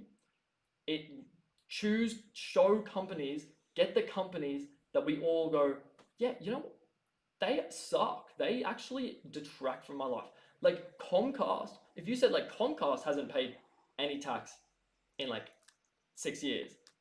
All right, now you're talking. Now I'm like, fuck Comcast. And like, but like now it's not just like fuck Comcast, but I can't do anything. Now it's like, fuck Comcast. And I'm going to write to my like person, my congressperson or my politician, my mayor, I'm talking to everyone. And then you might think that's useless if you're like me, which is like no access at all, or maybe just like a tweet or like an email. But then if everyone starts talking about this, everyone starts, it's in the newspapers, then the people who do have access to these people, they think the same as us. They'd be like, you know what, Comcast is pissing me off. I'm gonna say it to my politician friend. And then that politician friend gets like 4 people as, dude, Comcast, like, they suck. They haven't provided any value. I'm getting my taxes increased because these people who have access to these politicians and rich people, not they also get taxed as well. Like a lot of them. Like a lot of people are just like 15 mil rich. You can be like, that's massive, that's so rich. Like tax still hurts them. It's not like they're on the level where it's like literally just dog mode, no, nothing to worry. Like in terms of absolutely zero to worry about except for time, like time. So it. My train of thought. It's like yeah, these people who are friends with the politicians, but they're at that like 20 mil level where tax still hurts them, they're like, dude, why is my taxes? And by the way, these people have way greater taxes than you because, like, so they have a bigger incentive to be like, why is my tax, why am I paying $20,000 a year? Like, no, why am I paying like $2,000 a year for this Comcast subsidy when they haven't, that subsidizes them not paying tax, when they haven't provided any value at all. And then on top of, then they get, and then on top of that, the politicians are like reading the tweets, they're reading the emails, like their staff are saying like, dude, people like are pissed off that like this specific company. And then they go to the budget and they all, and then that congressperson starts talking, they all start saying, all right, let's remove that from the budget and like wipe it off. And if they don't, okay, because Comcast goes, all right, we'll pay you like X amount. You just don't vote for them. You just then like you literally then you've got to keep your ear. You got to keep your eye on it. You got to put, and then you got to have like a did that happen thingo. Let's, because did that happen? And you look at it at the next election. All right, did that Comcast thing ever go through when they were all talking about it? Oh, I thought it went through the Congress, and then I thought it went through, but it didn't go through the Senate, or it went through the House of Reps, but it didn't go through the Senate. Okay, he like clearly is not a player. And then there's a person who's like a young up and coming like AOC type. Like you just like a study, like all right, but and then she's like, we will get this. I've got to do everything he said he'd do, but I'll get this done. And then you take a punt, you elect her. Like you don't just keep going. All right, blue team, red team. You like specifically go. All right, this person. And then let's say they get that, and then like 3 months later, Comcast is now paying tax again. You go, all right, that person is useful as, keep them up, like, and then you keep voting for them until there'll be a point though when they're not, they maybe stuff happens, and then you just recycle them. Like, all right, see you later.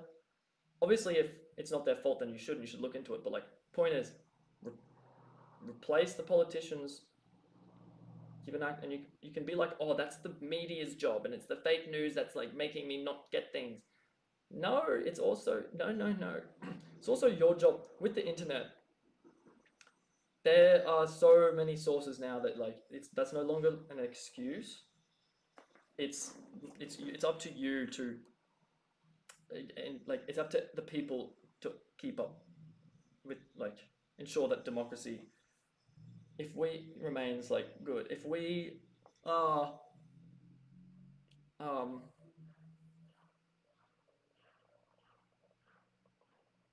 if we don't upkeep our democracy, it will crumble in front of our eyes. So it's up to all of us to like go, all right, Jeff is providing major value. We'll give him the 0% tax because it allows him to, because he's clearly smart and doing all this sick. He has really good at systems and market efficiency, and is, look how good he is with cloud. Look how good he is just with so many things. Like, think about how much you want, like a robot, just like bang, and then it's at your front door, like it's flying, like drones. Like, what if that would take 10 years if he was taxed at 10%, but if he was taxed at 0%, it would take 1 year. All right, okay? Like, absolutely. How can I give him money? You know, I want it tomorrow, literally. Like, I want it today, right now. So, but then Comcast hasn't. Let's say, so you got to be more specific with who isn't paying taxes. You can't just say, "Oh man, Jeff hasn't paid taxes. Oh man, fuck the rich, fuck the 1%." Get specific. You have to get specific. Say Comcast, and then go, hasn't provided any value, and then next sentence, and then you provide the facts and the stats, like bang, like whatever it is, bang, bang, bang. They've kept the same. They haven't increased the technology at all. They haven't used any of this 0% taxes for research and development into better technology that improves our lives. Fuck them. In fact, actually, how about we put in the budget? Actually, no, you can't do that. But like, tax them like properly at the fair, like at the 27.5% amount, not at the zero. Not that, don't give them a tax concession, because like they've proven that they're not using that concession to improve our lives.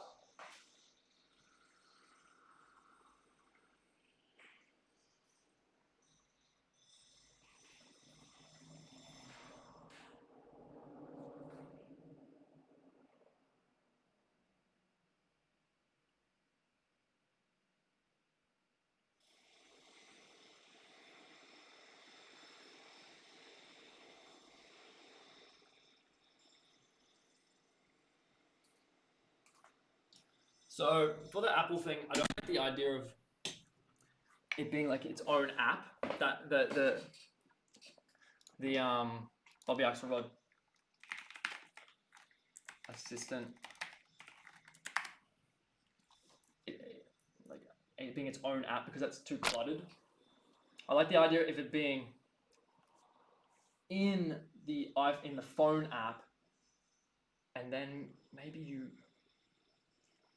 because it's going to be, you don't know, only very, very few people are going to use it. So it would therefore be something like you hold the phone one, and then comes up with the option of like transfer a call or something, and click, and then it goes to,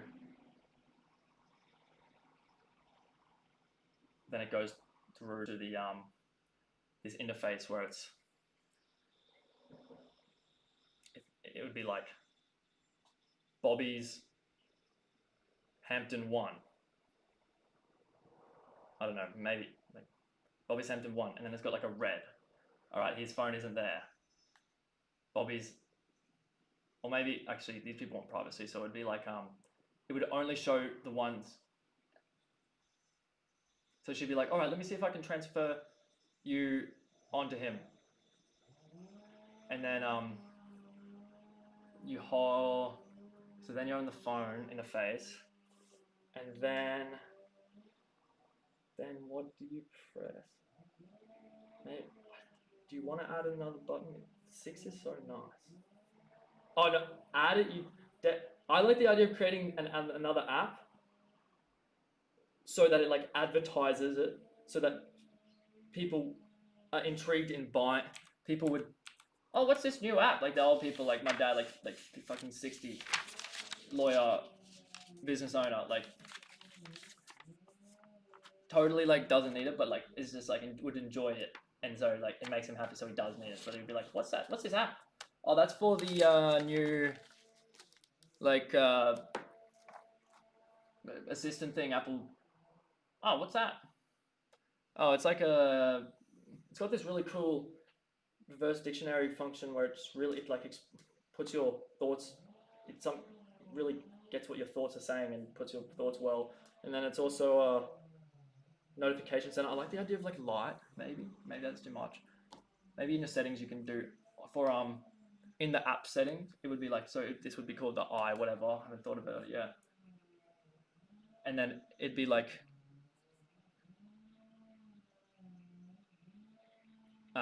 in the app it would have like you would name this for yourself like all right this one's my let's say this one's in my Hampton home.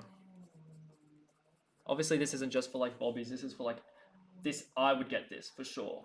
I would only get one because I don't have multiple uh, homes, but like even just people who just have a office in a city and then their home office, like that's which is just like so many people. This would be for them. So then it would be like Hampton one, and so for the I will skip this one, but I won't do it for Bobby yet. But for Bobby, it would be like 50 of these because it would be he would love this shit. This is it. Like I'm just thinking like if I'm Bobby, I want this so bad. I hate my I don't know that I hate my phone thing that they have that I currently have to use. Where is it? Um,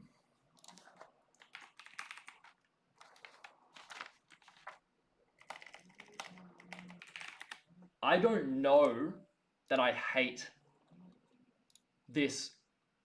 How do I make that browser? Sorry.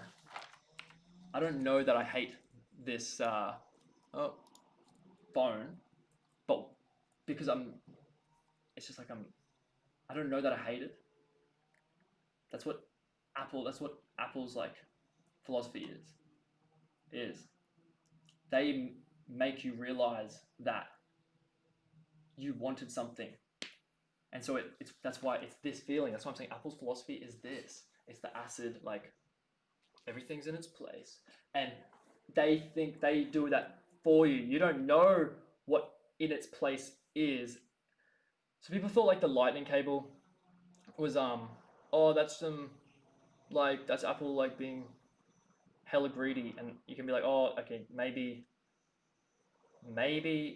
if they I'm not sure if it was better for Apple it was like if it was efficientized for Apple products or something, and so that was the reason like they didn't want to use USB-C. But let's say, but the thing is, whatever. The point is, I was like annoyed. I was like, oh my god, I like this current charger, and it was like that annoyed. It was it was the shittest thing. But at the time, it was like not the shittest thing. iPhone, old charger. Yeah, do you remember? It only went in one way, and then I was and then you get and then they forced to upgrade, and then you're forced to upgrade, and you're like, oh my god, like, are you serious? I mean, it's nice though when they because if when they feel like I forced to upgrade, but then $30 is really, you know, it's like an hour for me, and the value of even though it only happened like once. So if I put in my charger twice a day, that means on average, 50% of the time, I'm going to miss it. So one time I get it wrong. Even though it's only like 4 seconds of me going, it that that fact that it doesn't feel natural, it doesn't feel like in its place because it didn't go straight in. Like the fact that I had to turn around, it just detracts from the app. It detracts from this feeling, and therefore Apple doesn't want it. So it changed to the lightning cable because it goes in either way, and it feels like natural, smooth, how it should be. And then that's why we definitely will evolve to wireless pads, but not the one where you have to exactly place it. Um, unless they do with what I'm saying, this invention here. Wouldn't really call it an invention yet, but like concept, where this is the total charge thing. It's like that area, and that may be doable. When they tried to do it with the magic pad or whatever, the concept was like this was a magic pad. You could check everywhere was chargeable, but it just didn't work. Just the tech isn't at that point yet, and they could get like here, maybe here, whatever it is. But then they're like, no, that's not it. Like, so I like, but it could work if it's like a small thing like this, where it still feels natural enough where it's like the equivalent of this one, where it's not fully natural yet, but like it's like 50% natural. Like it's I sometimes there will be times where like let's say this is the surface area of it, and like that's the charging ratio. There will be times when like that's just an example. That's not to scale. There will be times when I just place it on a laser like that, and then so every time like I get roughly in the same, it's going to charge. But there will be times where I do that and it doesn't charge, so it doesn't feel completely natural. So eventually it will be fully done, but like it will feel fully natural.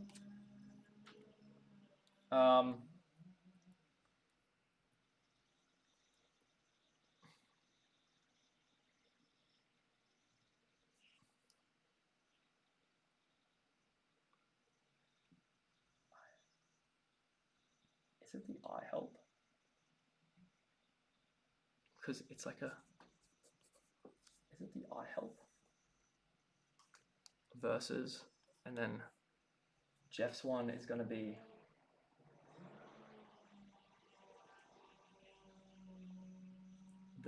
The dot. And he's already like named it the dot. And I help versus like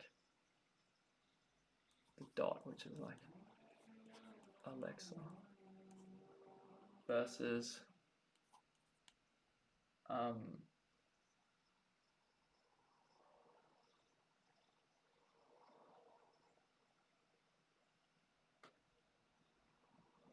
I help versus the Echo Dot, Jeff's one, versus Google's one, which is the Google Home. And then if you look at the cost benefit analysis from our perspective, you would like from my perspective, which is like I think the majority of like the West at this point. Google selling me stuff. Amazon selling me stuff. The iHelp, doesn't that just feel like so much? Like I'm saying that and I'm like, I feel nice when I say the iHelp.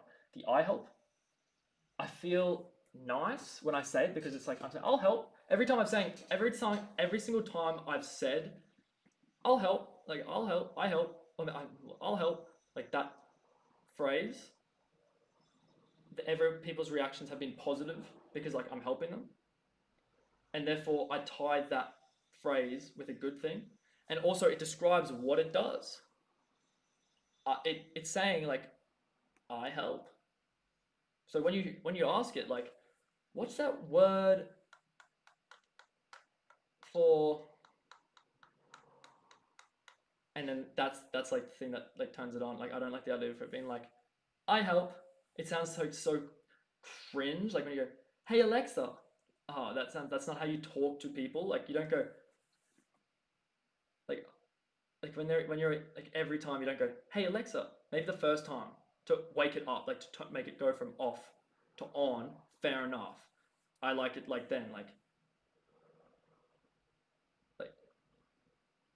yeah, and how cool would it be if you can give like you say like what's that, that ad from the Super Bowl, like, and then you can program it in this app, the app. That's what turns it on when it hears what's that.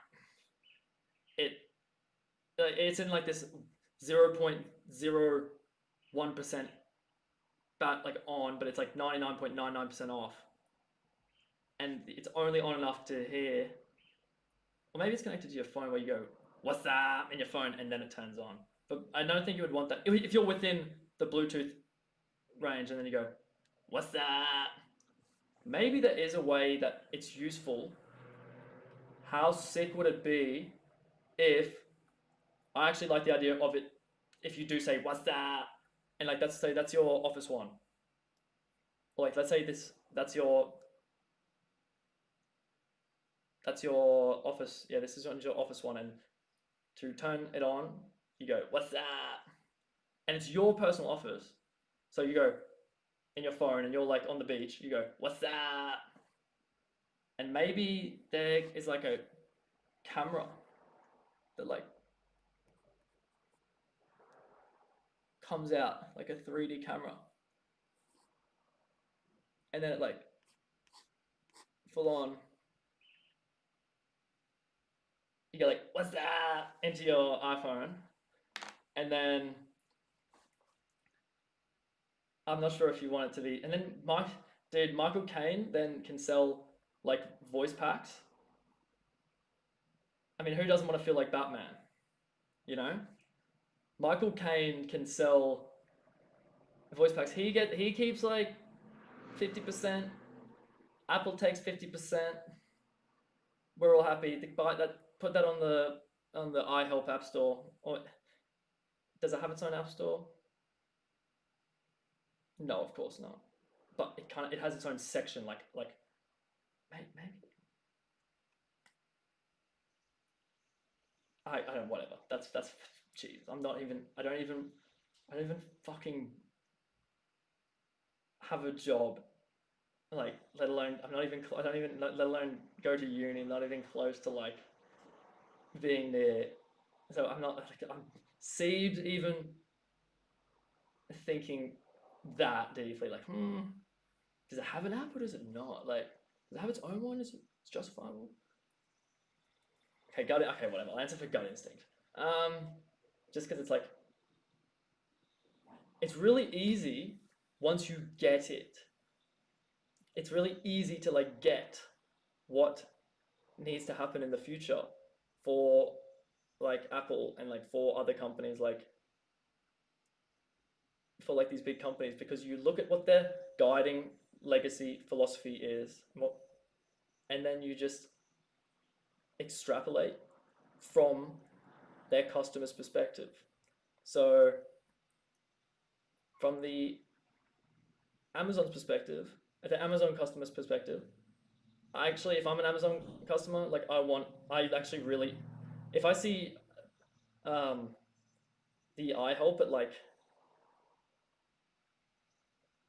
269, and then I see the dot at it'd probably be like 129, going down to like 119 just at the start to like cover the research and development of having to hire Oxford, um, all the Oxford and all those people. Like there'd be bigger, like 1,000 of those, like these PhD like majors. Like, and by the way, think of that's why Jeff pays 0%, Apple pays 0%, whatever it is. Then they hire people on Reddit always complain, like you Americans always complain. I got like an English lit PhD, and now I haven't got a single job. Fuck. But like, fuck Amazon paying no tax. But then if like, okay, first of all, remember it's like the bad companies that provide no value. Comcast paying no tax. Secondly, then Jeff funds this, and then hires like 1,000 like English lit, like maybe like 10,000 of like you guys, hires Gnome, hires like all the Oxford people, and then what he pays all like because you guys are talented and like really, he couldn't just hire like me to like do it. Like no, he'd need someone who's like good at you know understanding how the English language is, and like then he hires a bunch of coders, 12,000, and let's say it takes like 2 years, that's like, and then you're on lit money because you are like got a really specific skill that's like really useful that will provide him money. But he wouldn't have been able to do that if he was, let's say he wouldn't have been able to take that risk if he was taxed. So that's why it's like companies that take risks provide value and then create jobs for you, which, or for me, like for us, good. Companies that are dogs detract value, increase NE, like increase negative the negative experience. Companies that decrease increase NE, detract value, detract from the human experience in favor of like, and don't take risks, just losers basically, who just like maybe have the benefit of like infrastructure. If you pay no tax, get fucked. Because guess what? We could put here's the thing that the people need to understand. The government needs to understand, because the government is the people, which means when we understand something, the government understands something. We need to understand that if it's a company is gouging us because they own the infrastructure, but then they continuous dogs, we just tax them 100%. Then they'll be forced to sell their capital to someone else because they can no longer afford to do business. So then they go, all right, sell it and take, like, you know what I mean? Because it's better than losing it all or whatever. Like, it's better than $0. Sell the capital. The government just looks them dead in the eye and say, like, if like these people, if these CEOs, like, you need to completely gut this company, keep the brand, keep the tax, because I don't want to like be dog to the shareholders, but everyone who is in who's done this disgusting quagmire, like, remove it all, or you're at 100% tax, because that's what the people like. Because if you're increasing NE, that's what we like really dog. That's what we should be like. And then some like young gun, sick boy like buys the infrastructure. Then they reduce it back down to like 27.5% of whatever it is, whatever he negotiates as well. If he goes, dude, I have a history of like providing value. I've created like 7 Silicon Valley companies, and like fair enough that you don't give me 0% tax straight away because I'm not as proven as Jeff, but like give me 7.5%. Like try me for 7.5%. I'll prove to you that he's talking to the government here. I'll prove to you that I will like use that 20% tax to get more jobs. And that's what the people want. That's what the government wants. Government is us. We're the people. The people want jobs. The people want jobs that pay more. Okay, fine, fair enough. That extra tax that we would have taken off you isn't actually worth the amount of jobs and the amount of GE. The GE that the tax increases in the world is not worth as much. So if he gets taxed 20% more than he should have, that tax increases the GE by like, let's say 10,000, but then the Silicon Valley young gun at 7.5% increases it to like 25 million, the GE. So we go, all right, sick. Now this person owns Comcast, and he's like, all right, fuck, we're rebranding for sure, because like that is like disgusting. And then, but then all the shareholders stay happy because it's just a fucking rebrand, like it's just like a different phase. And then he can even be like, I think this guy would be like, this really should go on like TikTok or something, like be like, hey guys, like I was like a young like I'm like, I swear I'm like you, like I know it might not seem like it but feel like it because things are hard at the moment, like with rising debt, like we're, you know, blah blah blah, like it feels like we're always at each other's throats, but like, and like especially like the wealth gap and stuff, but like I started off like you guys, like I really am on your side. I bought out Comcast, and I'm rebranding to Lit. We're rebranding to Litcast or something. Like that would be hilarious. Like, so people know it's like Comcast, but it's called like Litcast. And then people see that, like, all right, I'll give this guy a go. And then he goes like in the TikTok, like I promise, like I know how shit Comcast was. Trust, like for like the first like 28 years of my life, I was literally just the exact like working exactly the same as you guys, having to deal with it, having to pay their exorbitant prices and getting shit value. And like, um, but I promise, like we're changing this. That your Comcast is going to be, we're going to provide better value. We're going to like do research and development. We're not just going to use the fact that we have the infrastructure already to be toxic dogs. Like, I guess you can say, oh, that's the reward for creating the infrastructure. Maybe that's why government should build infrastructure, and then that gives them, and then so the government, so we all build infrastructure for like certain things that are like really established businesses, like telephone poles or whatever, or like internet. And then companies can buy it, and then if they become like toxic dog like Comcast, then we just go, haha, idiot, 100% tax, see you later, dickhead. You thought you were so smart. And then the shareholders like freak the fuck out and go, can't get him out. They literally like riot. Like they have you seen that? There's a Gordon Gecko. This is actually Gordon Gecko. Michael Douglas asks is confused about why people see Gordon Gecko as a hero. It's because of this scene. It's because it's not that he said greed is good. It's the fact that we actually hate like shitty execs because not the shareholders hate them because it's costing them money. Plus, they may even use the service, so they hate them doubly. They shareholders. People go, oh fuck, like rich people, the shareholders, fuck them. They have more to lose when because they're getting screwed over in both ways. They're getting screwed over because their money's going down, and their investment's going down, and their product that like the service that they're using is shit up. So they hate these guys, these bad guys more than you. Like if imagine this is Comcast. So what?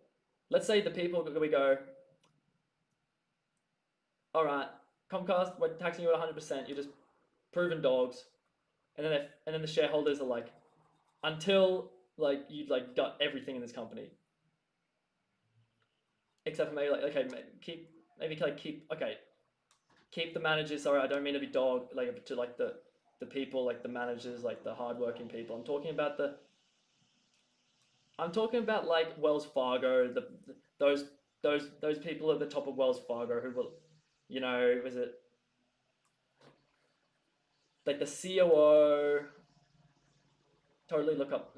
Definitely, you should watch that Elizabeth Warren, Wells Fargo CEO. But he like when he was the CEO during the scandal, Chief Operating Officer. He has the gall to say, the Chief Operating Officer has the gall to like look Elizabeth Warren in the eyes and go like, yeah, I deserve to keep my spot as CEO because as CEO he moved up to the CEO because like I had one, I know how to run this company better than anyone, which that was absolutely correct. So, but then he goes, but I wasn't responsible or like whatever for like operations or something. And Charlie Munger also said that as well. Like when Charlie was asked about like that guy, he was like, he didn't. Charlie goes, oh yeah, he didn't. Like it wasn't. He didn't go. He didn't say it wasn't just him. He said like it wasn't his fault, and he's being like unfairly punished. Like he said, Charlie goes, it wasn't his fault, and I mean, how? But so I trust Charlie, but the question is for me, how can the CEO, sorry, the COO, the Chief Operating Officer, how can the Chief Operating Officer not be responsible for operating? Like, it's in the name. EA Sport, it's in the game. Like, it's it's literally in the name. how could you say like, of course you were responsible for the operation. So he said he wasn't both. I won't quote Charlie because I can't remember exactly what he said, but the dude basically was like, if I wasn't responsible for the scandal of what Wells Fargo did was, and now Warren and Charlie have sold all their Wells, not all of it, but a lot of it, and they were like Wells Fargo was their brand, their banker brand. Anyway, it goes to show that they're on the deek, um, because of this. Because what they did is they made they did really evil. What was insidious about it was that they made people, just good hardworking people, deceive other good hardworking people, while they didn't do anything. They just set the structure. And if how it works is like all these people are just good hardworking people. Even the managers here, you might think that my manager is like so powerful, whatever. They're still like they don't set the rules. Like it's chief operating officer, then it goes like boom. Like you know what I mean? Like everyone knows. I'm sorry for explaining it like you don't know. Like it's like a pyramid. I'm sure. Yeah. So that, by the way, that's why the pyramid is on the $1 note. It's not the Illuminati, like it is it is people doing, it's people describing to us like, hey, that's how whenever there is money in a system, this structure will form. Pyramid structures will form.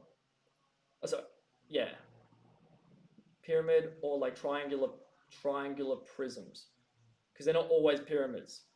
Triangular prisms are better because as a company and a society becomes better and better, like it goes like becomes more like that. Like companies like worse and worse. It's like really try to get for really efficient markets, but so when you're trying to like increase GE really fast and it's everywhere is NE, you create it like this.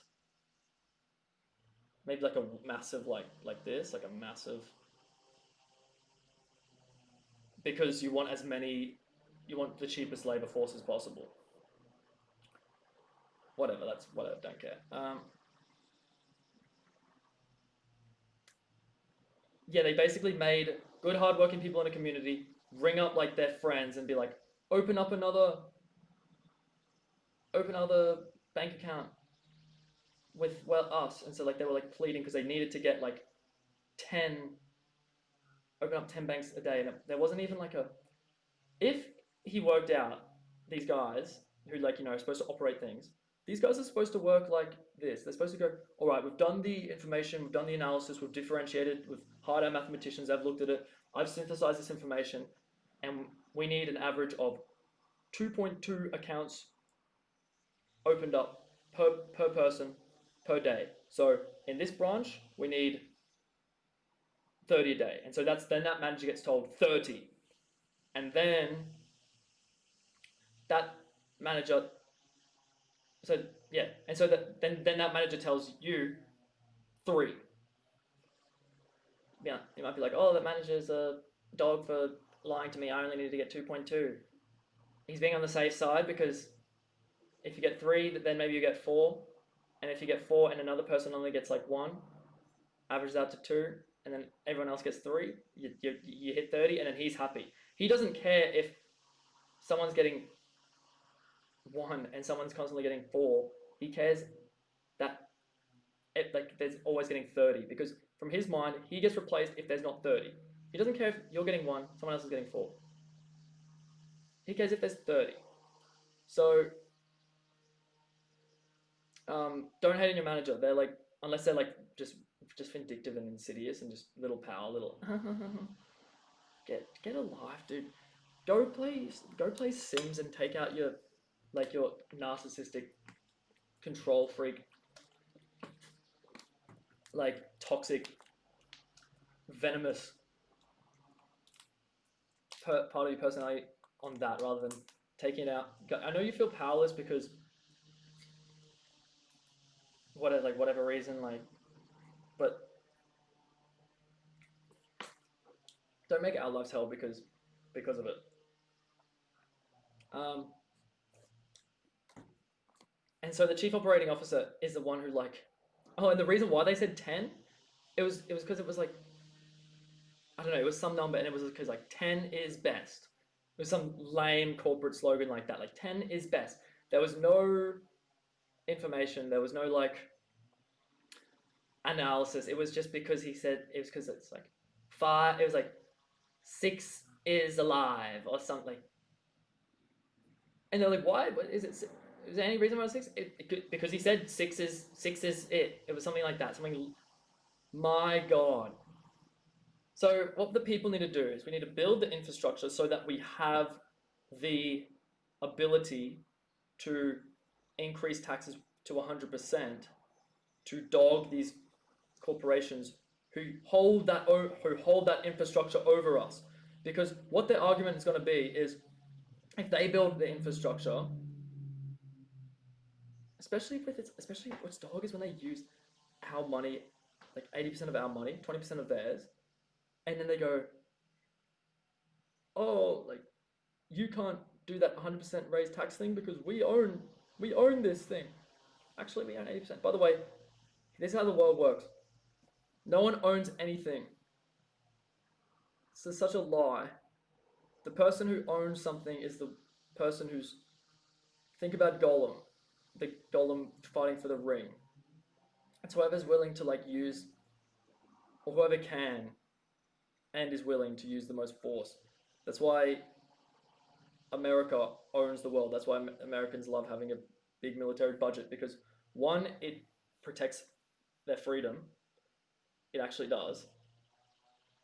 And two, it means that they own the world because it's not the use of threat. It's a lot of the times it's like the threat of threat that is it is a lot of the time more powerful than actually using it. Think about like a blitzcrank hook. The fact that you could throw it a lot of the times ends up zoning them off more stuff, zoning them off more CS, or when they're juking, they're not taking the most efficient path for the. But then as soon as you throw your hook and you miss, then you're like useless again. So it's like the threat. So the military-industrial complex isn't actually like evil per se, but like there definitely is a better way of running it. I think. Surely there is. I don't know enough. So this COO guy, and he had so much fear in his face. Like Elizabeth Warren, like that was one of the most satisfying things I've ever seen.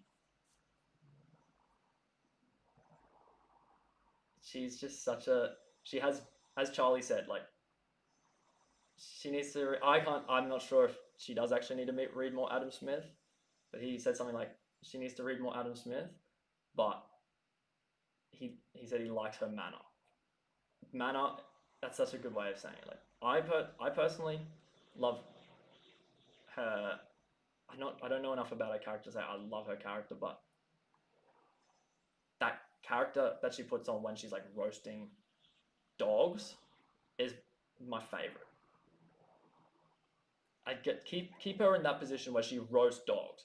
Like her running for president, it's not like oh she thinks she's gonna win president. It's for us to see her and go, all right, I like the way that she like completely. This man is worth like $60 billion. One of the most powerful people in America. And did you? And then Elizabeth Warren, makes him literally look like a 6-year-old boy.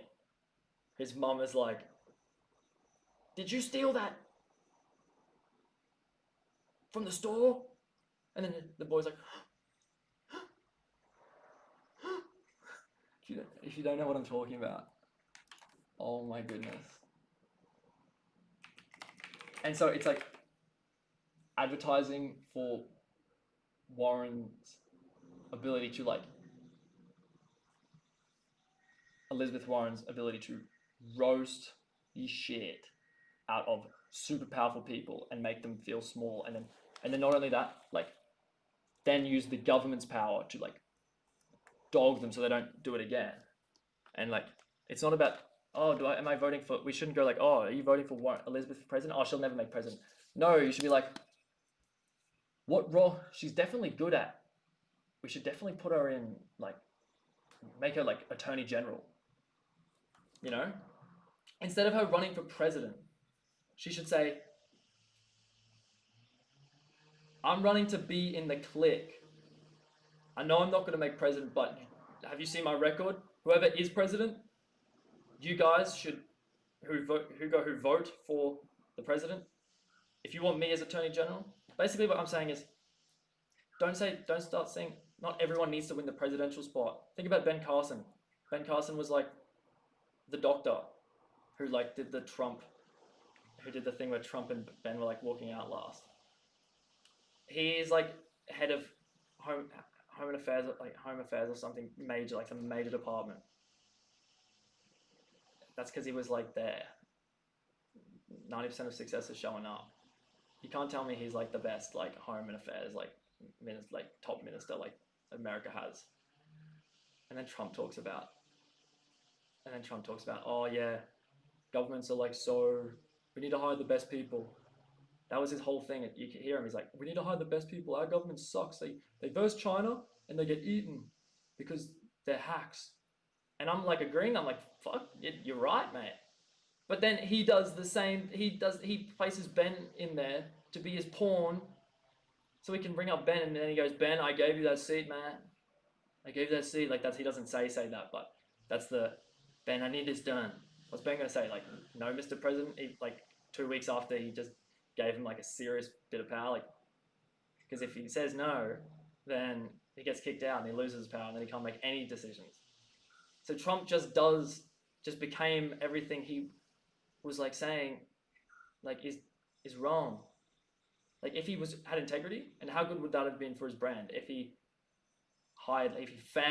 used his, because he does have a good, very, very good ability of picking the right person for the job.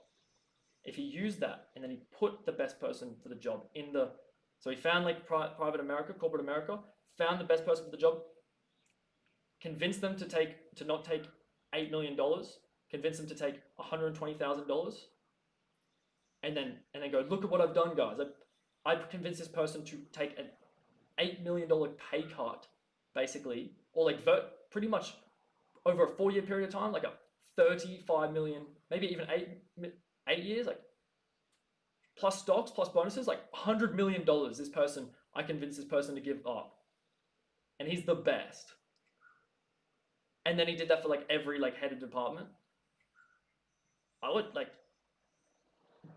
and then those people, because like they're the weapons of like corporate America, which means that they're just the weapons of, they're just the best of the best of the best, like negotiators and like thinkers and game players. They just win in the government. But instead what he does is he puts Ben Carson in. I'm not saying Ben Carson is a smart bloke. I'm saying he's not the best that America had to offer, which is what Trump was saying is what they should do. And then instead he puts in a hack. Sorry, Ben, but like for that position, maybe like general surgeon, all right. Why, like, if you know what I mean? Like, if I did like that other gentleman, but I'd be like, if he was if Ben Carson got like general surgeon, whatever, I'll be like, oh, maybe Ben was actually just the best general surgeon, but like who am I to question? But like certainly not like the home affairs minister, whatever it is, like the home department, whatever. So Trump just does, like, bro, you actually had the opportunity to convince people who are that's why Trump's going to lose, because if he had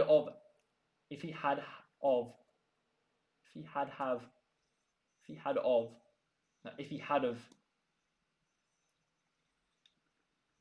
gotten the best from corporate America, put them in positions of power, and then like said like, look at this, guys, I made all like 15 of the best of the best of the best that we have to offer. They gave up equivalent of like $1.2 billion over the next 4 years of like stocks, salaries, bonuses to be the top person, and then those people then just went ham and just absolutely just efficientized everything, then he would for certain have won, because like and then like that is the core issue that people have a problem with. It's like hacks who get eaten alive by China. But instead he put in Ben Carson. Bro. Okay, if you needed like a little puppet, put him in the Master Surgeon. That guy seemed young, so I'm thinking it's not like that important. Maybe that's a miscognition. But so disappointing, because like I've been listening to the things he did say, what Trump did say, that got people like that to work out what the issues of what Americans think there are. And then he had the opportunity of like, really, and that's like something that like that was the key thing, like drain the swamp. And then not only did he not drain it, he made it bigger for his own interest. Like by putting Ben in there, it allowed him to then control the department of whatever Ben thing. Because if you have, so he made it, he drained the swamp into his competitor, into like his worst enemy's like backyard. Let's say his backyard was a swamp. He drained the swamp and then went into his neighbor's yards, and then his is all pristine. While the rest of, and so it got, so the swamp spread, went into everyone else's, and then his is nice. That's like what Trump did. Instead of doing what the swamp does need to be drained and put in. America needs to start convincing smart people they've got the smartest people. Stop convincing them. Do for your country, like the JFK. Ask not what your country can do for you. Ask what you can do for your country. And say that these really, really, really good people, put them in positions of power, like the best of the best of the best. But he didn't do it. What was I looking up here? Elizabeth Warren.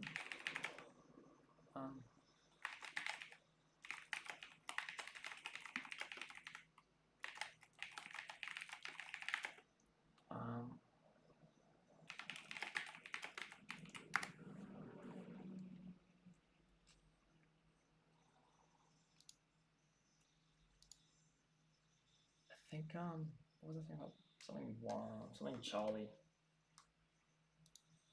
You knew there was a problem, and when you were asked about it, you lied.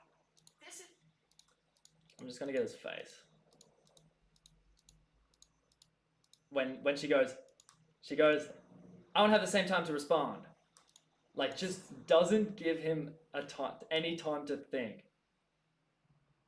Or like just breathing down his complete predator, like breathing down his neck. Doesn't give her any time. Doesn't give him any time to think or recuperate, like any rest.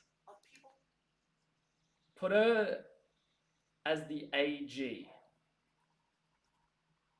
And like,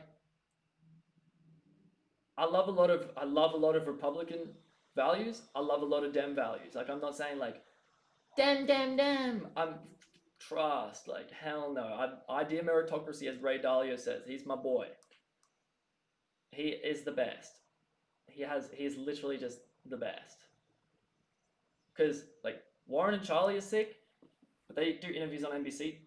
Ray specifically puts out information, takes time out of his that he could be spending like doing like just the most sick things you can imagine, like James Cameron going down to the bottom of the Mariana Trench, like just whatever his mind can think of that's like he can like literally just do, and he spends time teaching the world to make a better place.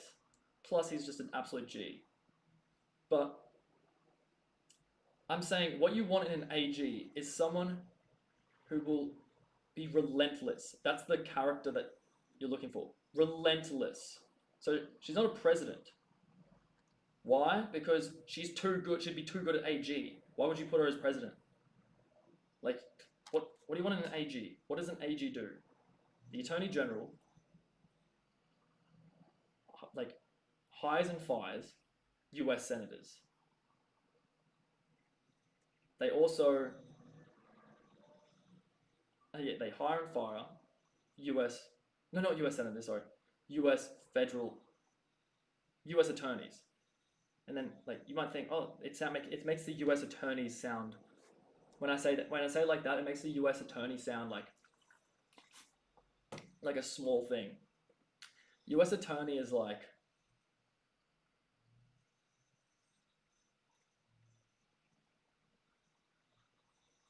so the president appoints the AG. The AG appoints and then guides heavily the U.S. attorneys. The U.S. attorneys are the people who decide what to.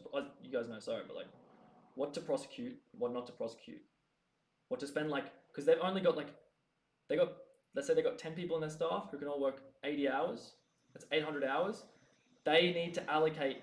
Ideally, they want to allocate just as much time as everything needs, but they can't. So they need to go. All right, we're going to allocate 500 hours to like stopping getting Wall Street guys. We're gonna imagine like a New York attorney, U.S. attorney, just like Chuck Rose, the billions one.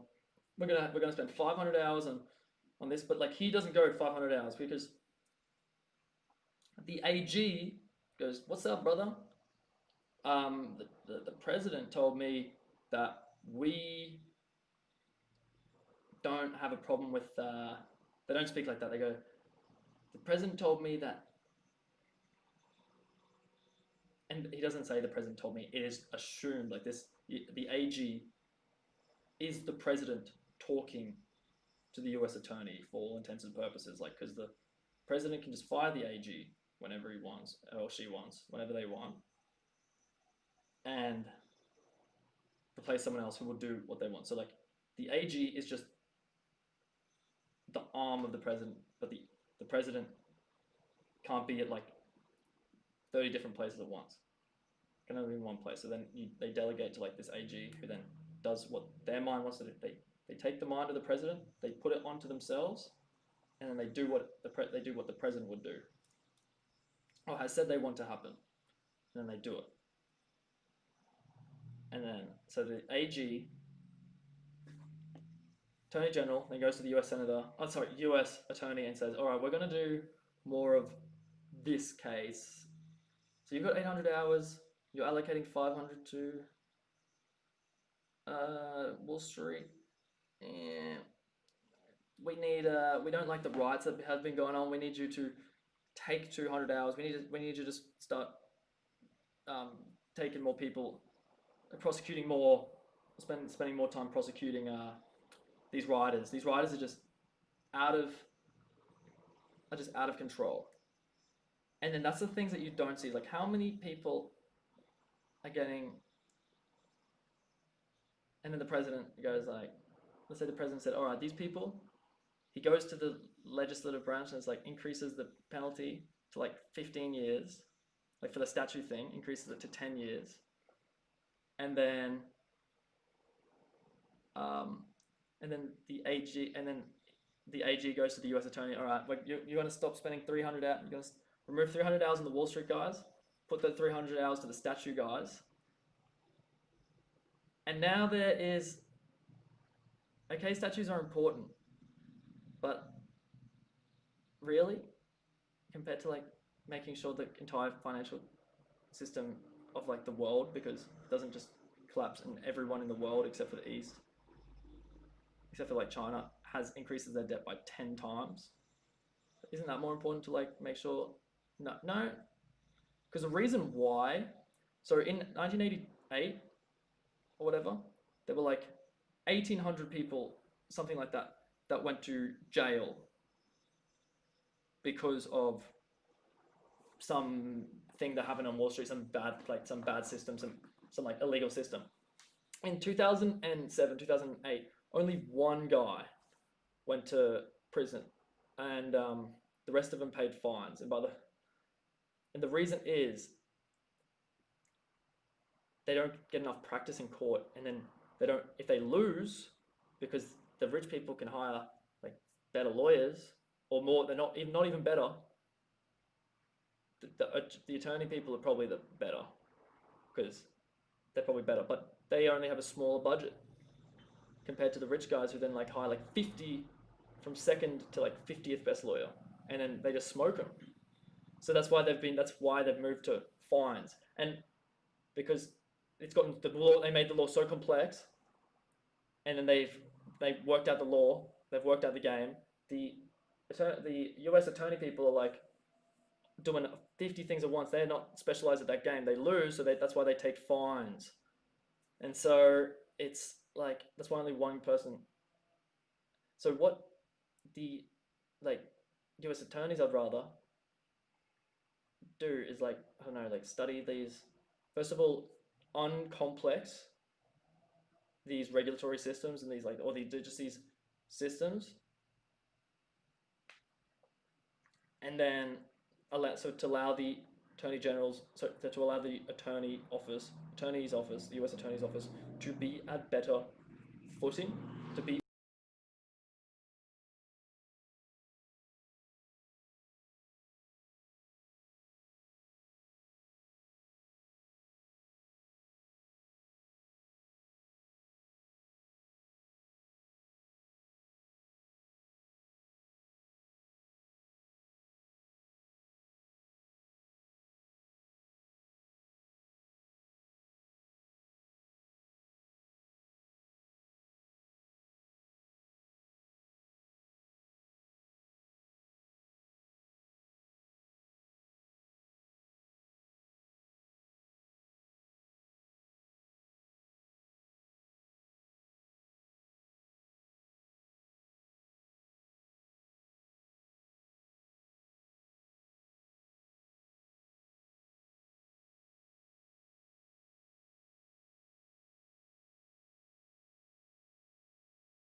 though.